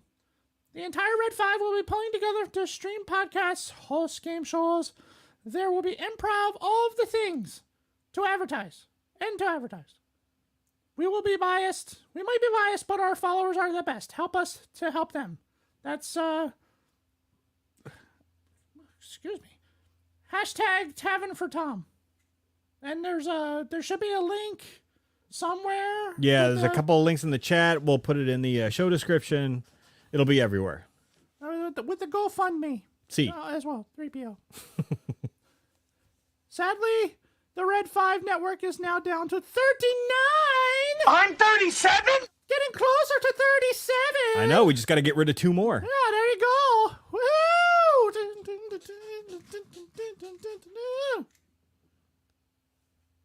That was good. Good dancing.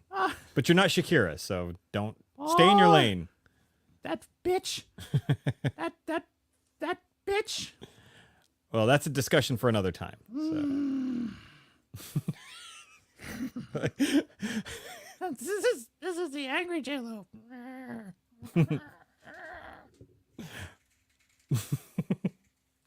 Your eyes are really twitchy. Sadly, the Red 5 network is now down to 39 podcasts. None of them involve fucking Shakira. Thankfully. Fucking bitch. Around the Ring and 97 Bravo have left the network to pursue other endeavors in life. We will miss them, but we wish them all the best luck in their journeys, blah, blah, blah, blah, blah. The Cantina family happenings. There we go. The Use and Abuse will be chilling with trivia tomorrow night. Join Scott and Kim at 1700, 5 p.m. Eastern on YouTube, and enjoy. Our booth in the back will be reviewing Week 7 fantasy football matchups from this past weekend. I don't think what did we do this weekend? Oh. You can't do that. Well, we'll find out on Wednesday. Join Dundala Snooch, Brady McLovin, and Lunar Girl on Wednesday at 1800, 6 p.m. Eastern. EDT, which is almost over, by the way. EDT. Do we know when the clocks are supposed to change? I think it's like in November, like look,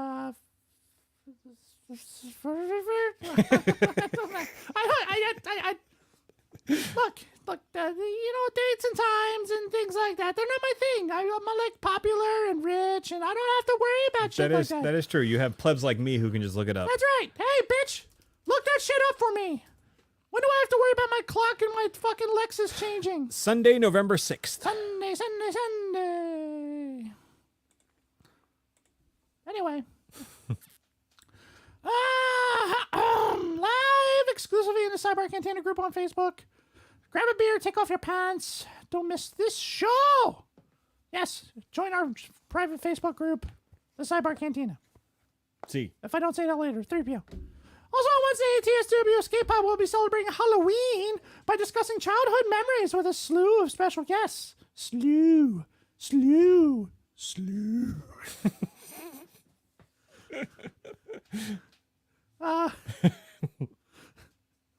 You okay? Slew.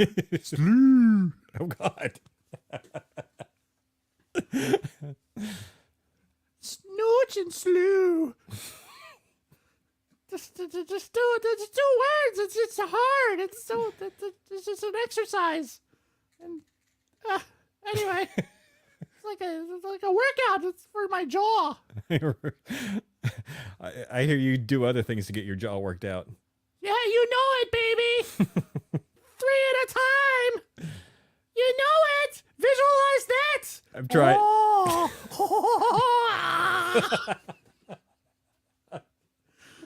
Oh, God. All right, back to the read. Tune in at 19:05, 7:05 p.m. Eastern Daylight Time for all the spooky shenanigans of Dundala Snooch, Brady McLovin, and Dragon Buddy. I met Dragon Buddy. Oh, that's right. Yeah, we met him, Luna Girl, over at the lake house. Yep. Saw Nick again. Yep. Yeah.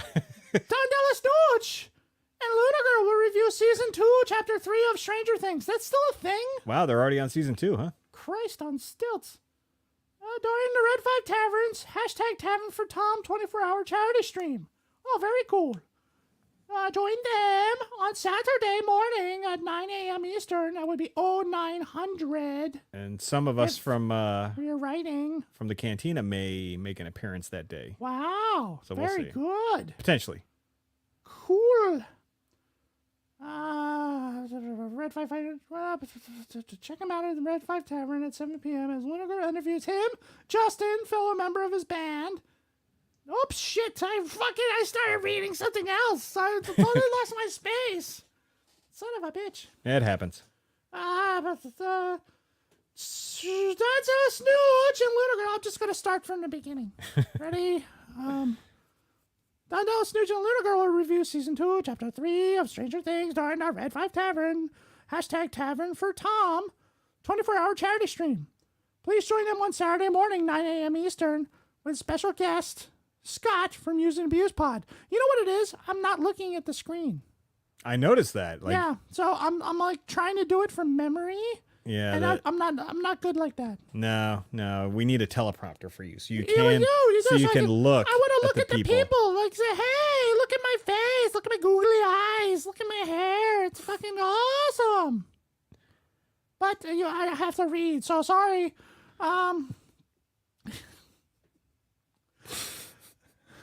Please join them Saturday morning at 9 a.m. Eastern with special guest Scott from Use and Abuse Pod. I said that. Jesus. Sweet Studios will be joining the #Tavern for Tom 24-hour charity stream Saturday too. Check him out at Red 5 Tavern, or check him out at the Red 5 Tavern at 7 p.m. That's 1900. As Luna Girl interviews him, Justin, fellow members of his band Explicit Noise. Met them too. Yep. Good guys. Layman's Terms released Evil Dead and Chick-fil-A this weekend. Join Keith Layman as he dives. Yo, I had Chick-fil-A for lunch today. 2 spicy chicken sandwiches. Oh, so good. You lucky bitch. I know. I know. Kristen brought it to me. Wow. Yeah. Wow. She delivered it to me at work. Wow. It was very nice. That was very nice. Yes. You don't Thank deserve Kristen. her. Probably not. Probably not. Yeah.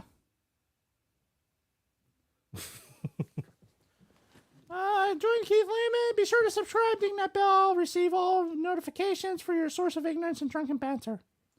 Oh no, he's I didn't finish. He dives into horror movies all month long because it's fucking Halloween, whatever. Yeah. The Orange and Fett Show dropped episode 54, Disney Black Hole. Ooh, black holes, Jason. You like the black hole, don't you? Oh, the black hole, the movie. The Is that NC-17? oh, you're thinking of a different black hole. Obviously. Yeah. But yeah, no, the Disney black hole. That was some creepy shit back in the day. Yeah. There we go. Bronco Fett in the chat is saying that they're doing Black Cauldron, not the black hole. I just read what's on the teleprompter here. Yeah. So if it's Black Cauldron, then Different movie. then download that. But if you're subscribed to them on the Spotify, then you'll know that there's a new show, and then you can correct the person who wrote this. Definitely not me. I am just the talent. Though, you know, J-Lo, we were talking before we went live, Dave and I were anyway, about doing something for Bronco Fett. But maybe Oh, yeah? you'll help me give him a special message instead of Dave. What's that? Well, because I was gonna say to Bronco Fett, gotta keep keep those those loving good vibrations are happening with her. Gotta keep those alive good. Vibrations are happening with her. Yep, something like that. I can whistle remarkably well for having no lips. Yeah, no, you did a good job. Oh, all right, it's gone. All right, we got to get through this read though. This Do is we? taking forever. Of course it is. That's how it is every time. What? Just subscribe to Orange and Fett on Spotify and sing to them. Oh, okay. So we're being corrected. They just released the black hole. Now they're doing the Black Cauldron. Okay, so release the black hole, and then they're doing Black Cauldron. You got that? Everybody Just got that? Fucking subscribe to them on Spotify, and you'll know all these things. God. Why do you gotta make my your life so difficult? I didn't write this shit. It's you. It's all your fault. What did I do? Because you're there. You exist. So I'm just an outlet for all your fuck ups. Yes. Wow. No, I didn't fuck anything up. no accountability on anybody else's part. Jason. You bring me here to fucking, make this show legitimate. That doesn't mean I have to eat all your shit. Yes, you do. You like it. Are you done with the read? You like it. I do not. Well, I think I deserve a little more respect for what I do for this show. If I could eat, I would shit right now. And you'd eat it. Because you like it. Well, thankfully you can't. So can you finish the read, please? Just give me a few minutes. Fine. Okay. All right. Put a pin in that. You can find us. Bio.link. Oh, you can find us at bio.link/ I could look at Underbite today. I don't know. Bio.link/ the Sidebar Cantina, where you can find the links to YouTube, audio, Patreon, our latest Spotify music mixtape, and all You okay? Woo! You look like you hit a wall just now. I ran out of breath. Oh my god. Oh, okay. All right. Jesus Christ. All right.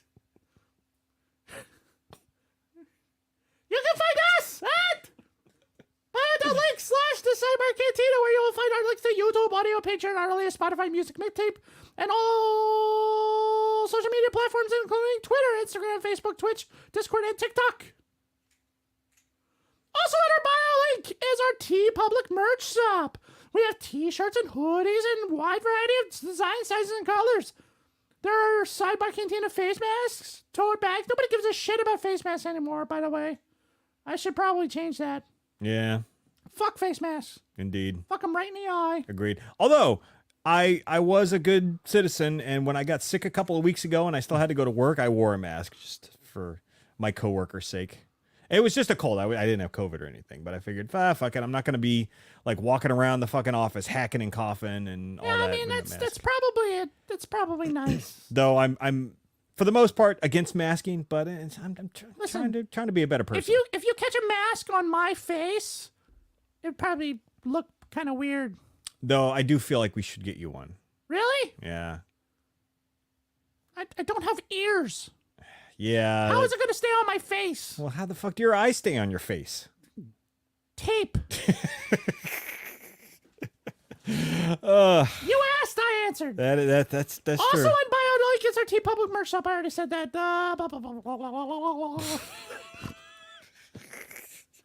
Face masks, tote bags, phone cases, exclusive stickers and pins. Just about anything you can imagine. Next week, Ludiger will be adding some new designs to the mix. Stay tuned for details. Yes. Reviews! Okay, so here's the thing with the reviews. We don't have any more text reviews because when you go, at least when you go into iTunes and you leave a review, It sounds like an excuse. it's not an excuse for me. I don't write the shit. I'm looking at them. Oh, okay, yeah, but like you have one of two options. You can go and just click the fucking 5 stars, or you can click the stars and write some text. I think people are just going in and clicking the stars and not leaving text because our number of reviews keeps going up. We're up to 73 now. That's nice. I like that. But we're not getting any more like written reviews. So Write something. The last written review was still last month. So when you go in there, people, and you write us a review, we do appreciate it. Also write something. Something. Because when you write something, like either J-Lo or somebody else will read it, and you can request anybody to read your review. Is this serious, J-Lo? Write something! We love you. We thank you for reviewing, but write something! I'm desperate. Desperate for reading new things. So write something. Yes, thank you. Please rate us a 5-star review on Apple. Don't have an Apple account. Our Facebook page has a review feature too. Just screenshot your review before you hit done and DM us to the pic on Instagram or Twitter. I can no longer synchronize my mouth to what I am saying. It just is not happening. Our Facebook page has review feature too. What the fuck was that? Just screenshot your review before you hit done and DM us a pic on Instagram or Twitter. Tell us what you love or even hate about the show. Head over to Lopez, me, or Hank, or Edith, or Mama, or somebody. We'll read your review word for word on our next episode. Plus, Luna Girl will send you swag. Okay, so I'm done with the read. Okay. Well. I've got one more thing. Oh, what's that? So I gotta sing a song. Oh. I'm gonna sing a song. So Is this at somebody's request or no, where? no, the Philadelphia Phillies, right? My favorite baseball team. Because I thought you were from the Bronx. I thought you'd be like a Yankees person. yeah, well, there was a whole thing with A-Rod. Oh, And, yeah. he was like a Yankee, and he's like, sports casting, and, fuck that guy. Understandable. Yeah, Okay. tastes funny. Anyway, Sure. so I'm a Phillies fan now because I like it, and this guy makes me. So we're gonna. So have you heard about the Phillies? Like the song, they have a locker room song. I feel like somebody's talked about that recently, but I couldn't tell you what it is. Or Like who told you about it recently? might have been Dave actually. This might have come up last episode. I don't remember. It might have been me. Jesus Christ! Anyway, Don't do that. It's worth it just for the reaction. No, stop. so anyway, since the Phillies are going to the World Series, I'm gonna sing part of the song. You ready? Sure. All right, so it's like a weird song because for those of you who don't know, it's the song originally was something that Kyle Schwarber was a stud. He brought with him from the Red Sox, and they brought it as like a joke song, but they started winning, so now it's like the song. Okay. So I'm gonna sing the chorus because I want to. Fantastic. Because Do it. it's in my head all the fucking time. I cannot not have it in my head. Do it. It's all the time. All right, here we go. Ready? Yes. This is just the chorus, mind you. I'm not going to sing the whole song. I need the words. What? Nothing. I have to warm up my voice. Just go.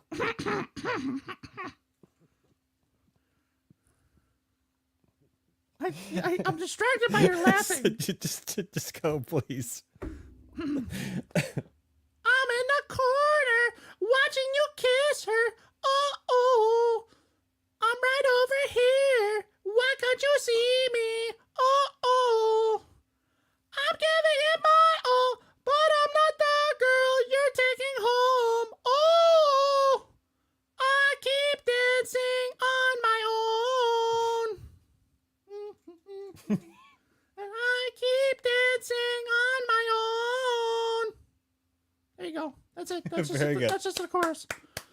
Well done. If we could have music on the channel and then like kind of overlay it with the music of what they're doing, and it would sound way better as opposed to just the music in this idiot's head that's playing all the time. Well, we'd have to do like a full thing. Maybe we'll do something for next week. Yeah. We'll get some music, Yeah. some background music. Hopefully at that point they're up like 2-0 in the series. Oh God, and I hope so. so we'll re-engage that next week. All right. Are you done? Yes. Yes. Okay. Well, thank you, Ms. Lopez, and we'll probably see you next week. Goodbye. Oh God, it kills me every time. Are you back, Dave? Yeah, I'm back. Okay. I was here the whole time. Okay. All right. Just making sure. Obviously. Yeah. I just don't like it when she talks to me. It's weird. Imagine how I feel. I have to do this like half an hour every week. Next week we are talking about Tales of the Jedi. Yes. The first episode drops in 2 days, this Wednesday, which is weird. Like, why? I still don't understand why they're releasing this concurrently with Andor, because if my understanding is correct, Andor is going to end, and then we're going to have a gap between the end of Andor and the start of Bad Batch, because I don't think Bad Batch starts until like February now, some shit like that. So that gap would have been a great place for the Tales of the Jedi, but somebody's like, no, fuck it, do it. Well, Do it. we know that they're not the best at releasing shit. Yeah. So And you know, it like, doesn't surprise me. I always want to say, my first instinct is to say, like, they're Disney. They're a multi-billion-dollar company. They know what they're doing. Do they, though? Do they? So, anyway, regardless, Tales of the Jedi next week. The next 3 episodes of Andor the week after that. Now, are we recording next Monday on Halloween? TBD, I guess? Yeah. Because there might be some World Series stuff going on at the same time. Yeah, it's the first home game for the World Series, so we're playing it by ear, folks. Yeah. We're playing it by ear. So we may have to shift the day in one direction or another. It's in my head. Fucking song. It's been in my head nonstop for like the past almost 3 weeks now. Jesus. Yeah. It's good because when I hear it, it's like it's a happy thing because they play it when they win. Yeah. But We got to start thinking of show topics after the next 3 Andors because we don't have anything in the. it's fine. There's Yeah. plenty of Star Wars content. Yeah. We got more comics. I still want to talk Interstellar before the end of the year. Yeah. That movie. Like, I still think about it every day. It's good shit. Yeah, man. Anyway, but that's it. That's the end of the episode. So you guys can go away now. Kristen actually offered to bring in cookies for the after show. Fucking A right. Okay, I guess we have our answer. But otherwise, I think I'm gonna say no to a cookie. That's your goddamn mind. I You're know. lucky J-Lo's gone. Otherwise, she'd eat it and shit it out for you. One of these days, I need to bring in tacos for her. Go to Taco Bell, get a couple of crunchy tacos, and Taco flavor Casey's. yeah. So That'd be really funny. that would be. Smash it right up against her face. It'd be messy, but Of course. yeah. What can you do? All right, we're out of here, guys. Thank you, everybody, for watching. Thank you to all of the audio listeners. We love you all so much. And until next time, Dave and everybody else, may the force be with you. May the force be with you. Oh, that was terrible. That was terrible.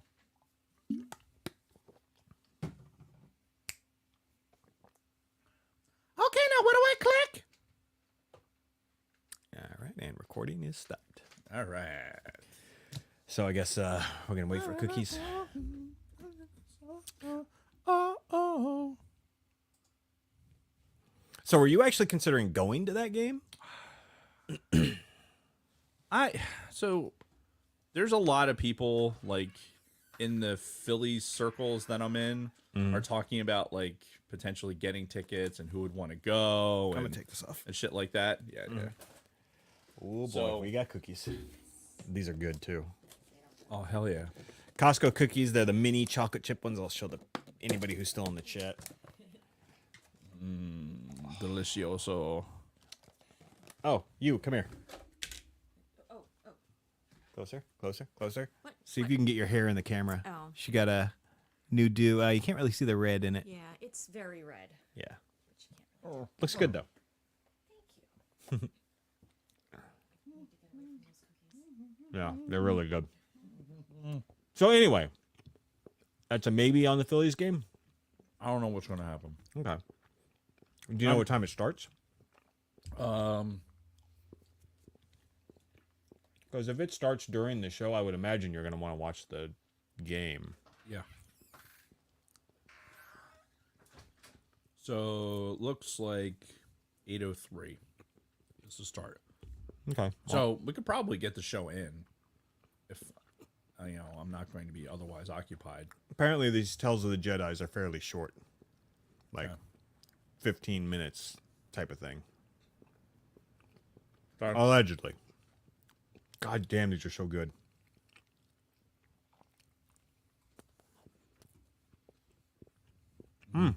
The Jensens are also recording next Monday. Wow. Now, Halloween was not going to be an issue because, like, where we are in our neighborhood, we never get foot traffic on Halloween night. Haven't for years. Everybody goes on the other side of Burnt Mill and trick-or-treats in that neighborhood. Yeah, because it's probably there's more of a maze back there, and you don't have to worry about like through traffic. Yeah. Plus, the kids are all older now. Adam's birthday is tomorrow. Oh shit. So, we're We'll be celebrating that at some point this week. I don't remember his birthday being that close to mine. It's been the same every year. Yeah, I just don't remember. You're the 26th. Yeah. And I use the 25th. Always has been. Those are Scorpio. So I'm listening to Cosmos. Mm-hmm. And he just went on this basically full chapter rant about astrology. Oh, God. Not a rant, but just talking about how astrology became, it overrode this, like the scientific methodology that was being used by the the ancients. Mm-hmm. And we're actually getting some they're working figures and getting stuff right, and then suddenly astrology, because it could predict the future, that's what the rulers and stuff wanted. Yeah. And if you did astrology on the side, you get fucking killed. Because only the king's astrologer could be the future teller. Well, astrology is interesting, at least when it comes to like the birth signs, because I could see some legitimacy in people born around the same time having similar traits, I guess. But I mean, it's all horseshit for the most part. Yeah. Like I don't buy, like every time I see like a astrologist, palm reader, any of that stuff, it's like, or psychics, like those are the worst. I'm like, how can anybody buy this shit? Well, you have to appreciate that the really good ones are just really good at, like, reading people. Oh, yeah. And They've got talent, yeah, but that talent is a scam, right, compared to what the people are they're actually definitely trying to pay for. manipulating people. Yeah. Good night, White Shadow. Whoever you are, thank you for joining us. Understand you're a newbie. Love that emblem. Yeah, great logo. Yeah, I wanted to open that up earlier. See what the hell that was. That's nice. All right, I have to stop. Well, I've just had like 10 cookies. I still need to eat dinner. Yeah. This is us mucklucking. Bang. Mucklucking? Muckbang. Mucklucking. Mucklucking. Yeah, it's us mucklucking. Where's my shoes? Oh, man. So good. I love this Cobb Vanth. Tom, do you have this one? I mean, I would like to think that you do. But yeah, that helmet, you can't really see it. Sure it does. The detail they put in the helmet. But yeah, you brought up a good point. Like, how do you make that in like an assembly line? You know? I don't know. Like, how do you paint that? Like, do they have people like fucking hand painting the shit?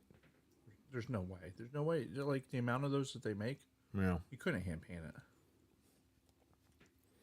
Well, and that's an interesting question too. Like, how many of these do they make? Like, do they mass produce these the way they used to mass produce like the 3.5-inch figures or 3 3/4-inch figures? They can't do it to that number. Yeah. I don't know. You said not yet. It's on Amazon. I got it on Amazon. It was pretty cheap. It's another one of those ones you go on Amazon. You're like, oh, I see a Black Series I want. Fairly cheap. Click. And it's there like that night or the next day. It's like, This is bad. This is really bad. I should have to wait. I should be made to wait. It should be like buying a gun. yeah. Like, make me wait a couple weeks. And then maybe I'll think twice about clicking it. Yeah. But I mean, that's why the brick and mortar stores are dying. Why drive somewhere when you can just go online, find what you want? I want that. Somebody will bring it to my house. Why deal with people? Though, on the flip side of that, we're making a very antisocial generation. Yeah, but I think that would happen regardless. Yeah, just with the technology. I mean, fuck, if Zuckerberg had his way, it'd be fucking Ready Player One Yeah. around here. So, Everyone, well, it wouldn't be as antisocial because everyone would be meeting up online. well, they are in that too. But I'm just saying, like, it's not the same. And a great example, like when we met fucking Dragon Buddy and Lunar Girl this weekend, like meeting somebody face to face and talking to them and like seeing their eyes, you know, and all that. You can't replace that with fucking virtual reality and all that shit. You know, it's now granted, most of the time we don't want to see other people in general just because of our Right. usual antisocial nature. Still, you know, when you do decide you're going to have human interactions, it's actually good to have real human interactions and not just talking to a screen. But saying that, we grew up in a generation before how prolific this ability to talk without having like face-to-face intervention. Yeah. So the next generations that can have this ability, like have FaceTiming, have these other things. So like, okay, once you leave the nest, generations are going to be used to not having, get a hearty handshake from somebody. Yeah. The art of going and like, okay, I'm applying for a job. I need to go and see this person and shake their hand so that they can gauge my level of dedication and give me an opportunity to present myself. Yeah. Not this digital image that's in front of them. I think in some circles that still has some validity, but for the most part, I think your resume has to speak for you. Right? And Yeah. if you don't have a good presentation and a good resume and your social media doesn't present you well, then how you present yourself in person is almost irrelevant. And it's a shame. It really is. But Yeah. this is the way of things. Yeah, I'm really curious to see what things are going to be like 30 years from now. Yeah. You know, like especially like with my kids. Like your kids are a little bit older and they've already kind of like started their In 30 years, my independent kids will be lives. in their 50s. Yeah, yeah. Mine will be in their 40s. But you know, seeing their generation as they, you know, get into like dating age and like the job market and all that, and then like especially like if I have grandkids, like what it's going to be like for them. Nope. Like growing up in a just 100% all digital world. Yeah. That's weird. Yeah, it's this dystopian future thing that we've watched on movies for so many years. That Yeah. it's like, holy shit, reality. Yeah, it's about to happen. Yeah. So, and you know what's funny? Like, every once in a while I have guilt for like having, and then I realize like, this existence, you have to appreciate that. Like, okay, I'm not Socrates. Was it Socrates that fucking, he basically gave everything away and was like living in the gutter?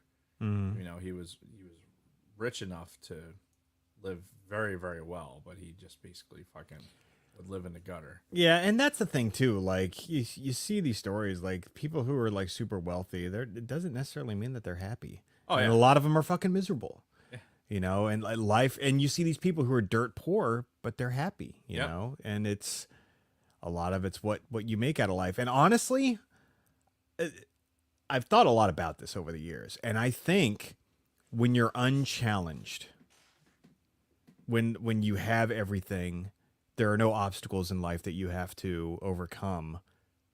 That leads to a lot of that misery. Yeah. You know, when everything's just handed to you, when there is no challenge, nothing to strive for. Because I saw a lot of this like in myself when I was, you know, having my recent struggles, you know, because life was easy and I didn't know what to do with myself. Mm-hmm. And that led to a lot of like bad emotional days. And I don't know. Whereas, you know, I can remember times when I was struggling and it sucked. You know, sucked being like in a shitty financial space, being in massive debt. But at the same time, I wasn't miserable. Definitely not depressed. Right. Or a different kind of depressed, I guess. Yeah, it's weird. Yeah. The human condition is very, very strange. Yeah. It's so unpredictable, Yeah. for lack of a better term. Yeah. You know, as much as we try to fucking stovepipe everything, in reality, like how this thing or this person reacts to this thing in this moment it's what I hear. I heard I read a philosopher. It was whose name I can't remember right now because I'm shitty like that. But the it's like a river. Like it's always changing. Yeah. Right, as it flows by, you're never looking at the same river. It's always changing.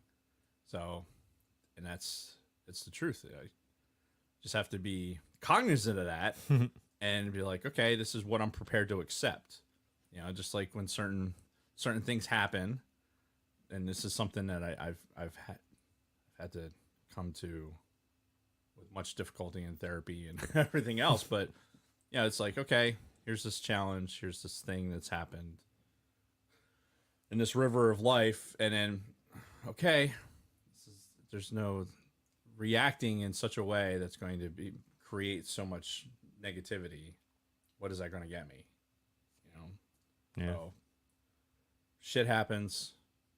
Deal with it the best you can, and you fucking move on. And I think it helps. Yeah. Discussion and got that's deep. and that's been deep thoughts with Dave and Jason. Yeah, that's right. All right, That's I think. what happens when you feed us fucking chocolate chip cookies. Yeah, I know, right? Oh, we get very Lethargic. yeah. But all right, I think we're gonna close up the after show. Thank you everybody who's stuck around. Tom, Kristen, whoever else is out there. It's good. Good show. Good times. Bye. Go check out Chris is on Press Play Streaming, I think. Yeah, for sure. That's where he is. All right. See you guys. Bye bye.